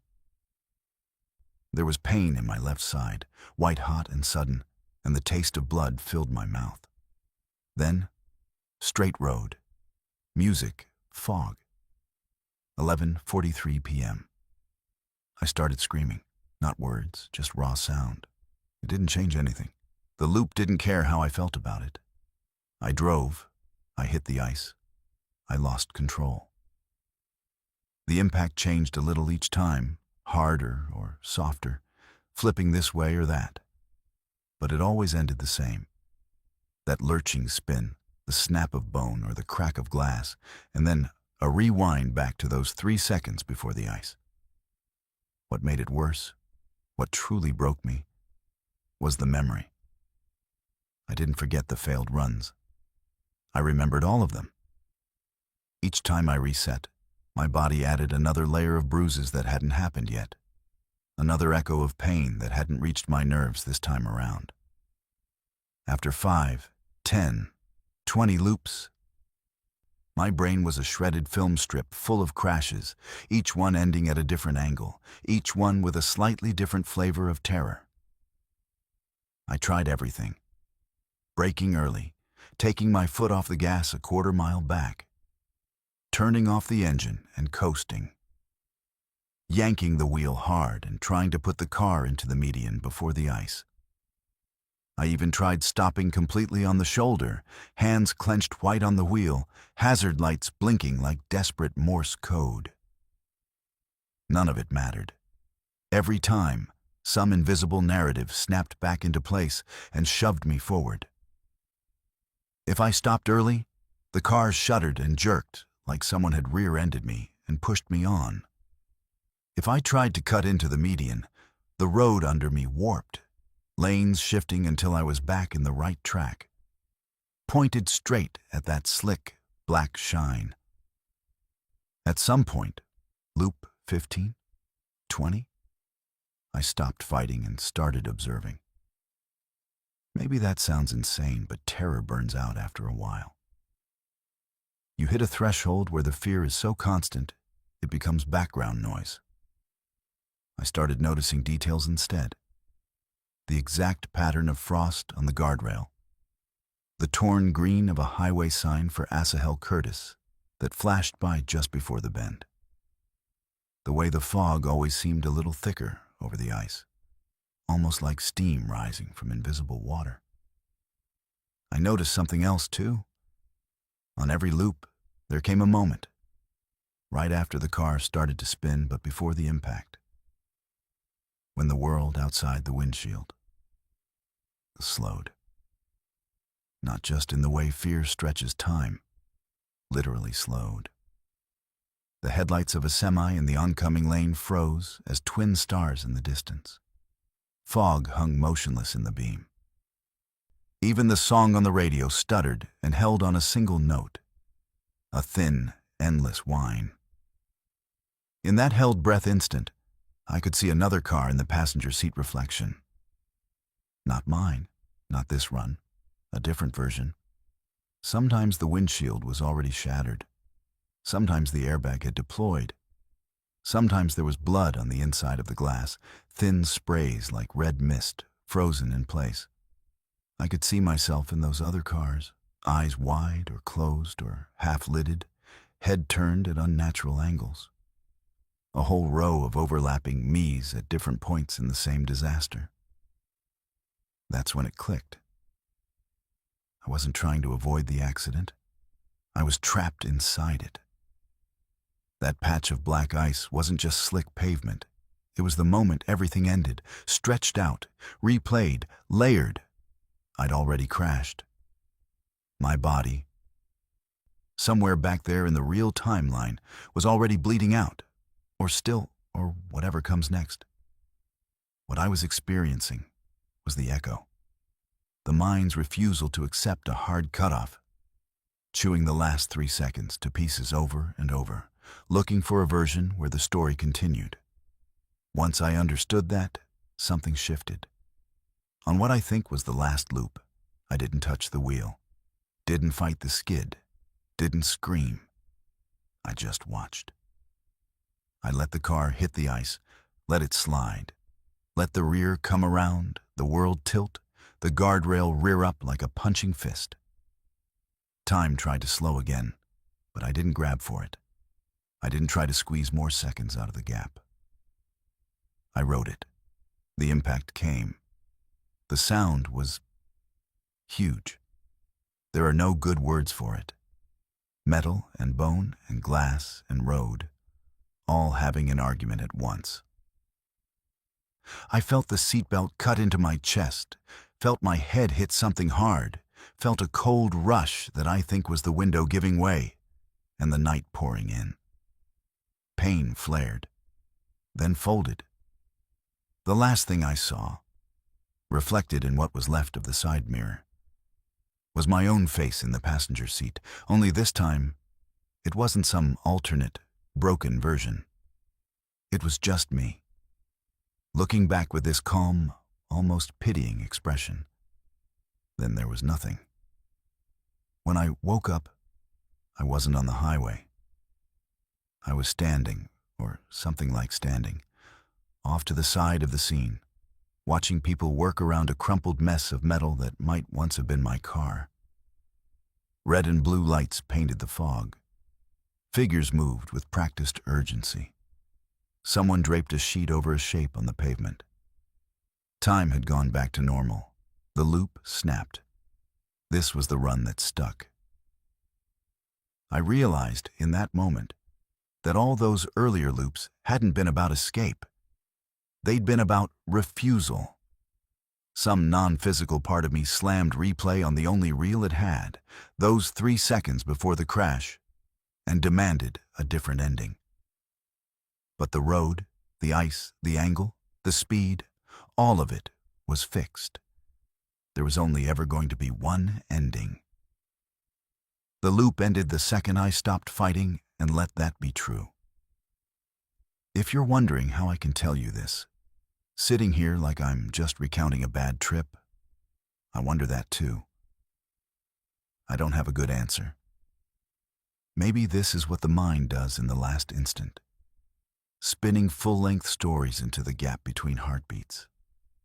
Maybe I'm still in that final loop, and this is just another way of trying to bargain with inevitability by telling it like a campfire tale. All I know is this. If you ever find yourself driving a mountain highway at night and you get that bone-deep certainty that you already died 3 seconds ago, don't assume you're wrong. Don't assume time only moves one way, because it usually does. Sometimes it gets caught. Sometimes it stutters. And sometimes a patch of black ice is more than just frozen water. It's a place where a moment broke so hard it started playing on repeat, dragging you back into itself until you finally accept the version that was always going to happen. Check your clock. If it's 11:43 p.m. for the 3rd time in a row, you might want to ask yourself if you're actually still on the road, or if the road has already let you go. You ever have someone show up when you're stranded that feels so helpful it's unsettling? Not dangerous, not overtly menacing. Too efficient, too prepared, too certain you needed them before you did. That's how it felt when the tow truck rolled up on Highway 101 west of Port Angeles, long before I'd even realized anything was wrong. I never called for help. I never broke down. But somehow, my service order was already logged, time-stamped to a moment 3 hours in the future. The fog off the Strait of Juan de Fuca was particularly thick that afternoon, gray swallowing the pines and pressing the world in tighter with every mile. I was heading for the Lake Crescent area, enjoying the rare solitude when the forest closes around the highway and cell service disappears. My car was humming, heater blasting against the damp chill. The traffic faded into memory behind me, and it was just my headlights carving slices into the mist. I slowed at a bend near Lyre River Road, distracted by the silence and the curl of fog. That's when the yellow lights appeared behind me, flashing clean amber through the wall of white. In my mirrors, the tow truck seemed to float rather than drive, appearing out of nowhere on an empty stretch where no one ever stops unless they must. I switched lanes, let it pass, but it didn't. It trailed me, matched my speed, then pulled up parallel on the shoulder as if waiting for my invitation. I didn't stop at first. Why would I? My dashboard showed nothing wrong, no warning lights, no change in the engine's steady rhythm. Yet the driver nodded, smiled, and gestured for me to roll my window down. His uniform looked old, dark navy with a stitched patch declaring courtesy service. He produced a clipboard with my name on top, my exact car model and color below, and a box for my signature, all before I'd spoken a word. "You must be the driver of the silver sedan," he said. "You're 3 hours late for your drop-off." He spoke in that strange middle ground between gentle and insistent, a tone that expected compliance, not questions. I stammered. "I didn't call for a tow." The driver marked something on the paperwork, nodded, and said my car was scheduled for roadside maintenance. He even described a problem down to the last detail, the engine knock, the battery drain, the sudden loss of power that hadn't happened, at least not yet. That's when my car sputtered. As if his words had flipped a switch, the engine shuddered once, twice, and the lights dimmed. I felt it. That electric dread when machinery, reliable and trusted, turns on you in the loneliest place it can. My heart rate kicked up. I tried to restart, but the dashboard went black, radio fizzing out to static. The tow truck eased forward, stopped again, and the driver stepped out. He was tall, frame cutting a sharp silhouette in the fog. He didn't run, didn't rush. He simply walked to my car and tapped the window, clipboard at his side, uniform crisp as if ironed for an inspection. "Let's get you sorted," he said. His accent was local, but his choice of words just off enough to seem rehearsed. "We have to keep schedule. You don't want to be here after dark." My mind raced for logic. A prank? A mistake? But the paperwork had my signature, scrawled and looping, exactly as I sign in a hurry. The time on the form was 3 hours later than now, and the location was pinpointed to this exact patch of highway. It felt like a script written around me before I arrived. I tried my phone. No bars, no emergency calls. I looked up again and saw the tow driver disconnecting a cable from his truck's winch, preparing to hook it to my front axle. I got out, meaning to object, to protest this forced rescue, but my body didn't seem to fully cooperate. My limbs buzzed, vision tunneled a little at the edges. The cold wasn't the fog anymore. It was a peculiar, icy draft radiating from the ground beneath my feet. The driver handed me the clipboard with that easy smile. "Just a signature for the record. Makes things smooth for both sides." There was something about how he said "both sides" that chilled me deeper than the wind ever could. He hooked the cable, checked the tension, and guided me with polite efficiency. "It's not so bad once you let the paperwork handle itself," he said. "Time only matters on the schedule, after all." That's when the world tilted.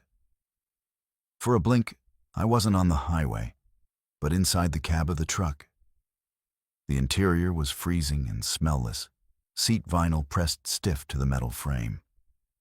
My car, battered and unfamiliar, appeared in the mirror.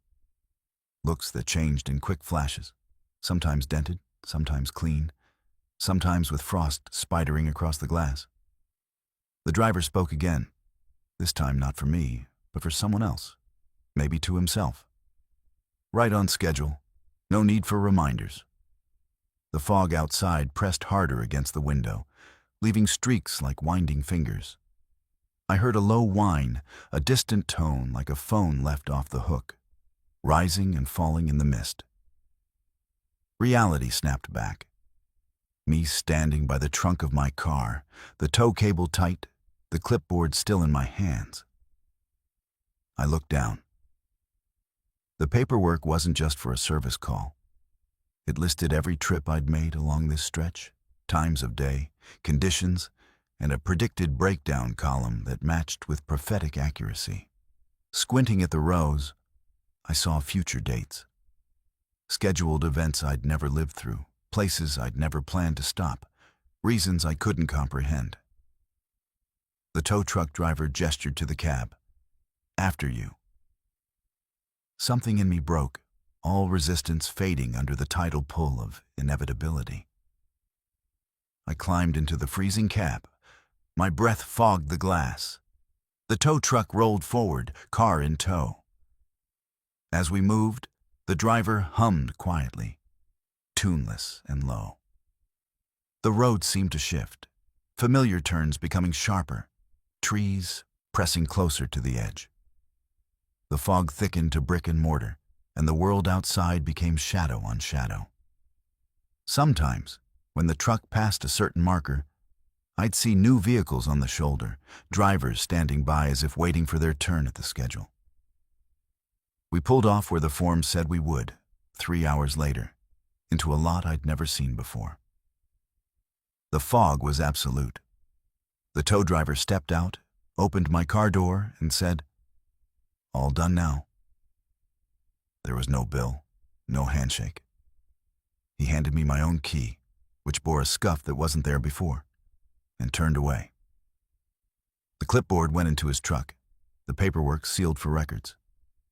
I watched as he drove off, tail lights swallowing into the mist. My car started fine, the dashboard bright and welcoming. But the clock was wrong. 3 hours later than when I broke down. My phone, now alive, blinked with missed messages, all from friends worried about where I'd gone, all time-stamped within the lost hours. I checked my mirrors as I left. In the rear view, the tow truck was briefly visible, waiting at the corner. A figure inside watching, unmoving. The fog didn't let up for 20 miles. Since then, I've seen that truck on 3 separate trips. Never close, never needed. Just waiting for its time to align with my own. And the paperwork in my glove box, the repair records, maps, even a gas receipt from a lot I never stopped at, reminds me the schedule is always running, even if I'm not aware of it. So be careful with roadside help that comes before you need it. Sometimes the tow isn't for your car. It's for the version of you that was expected all along, whether you were ready or not. And when the schedule calls, nothing in your world will keep you off it.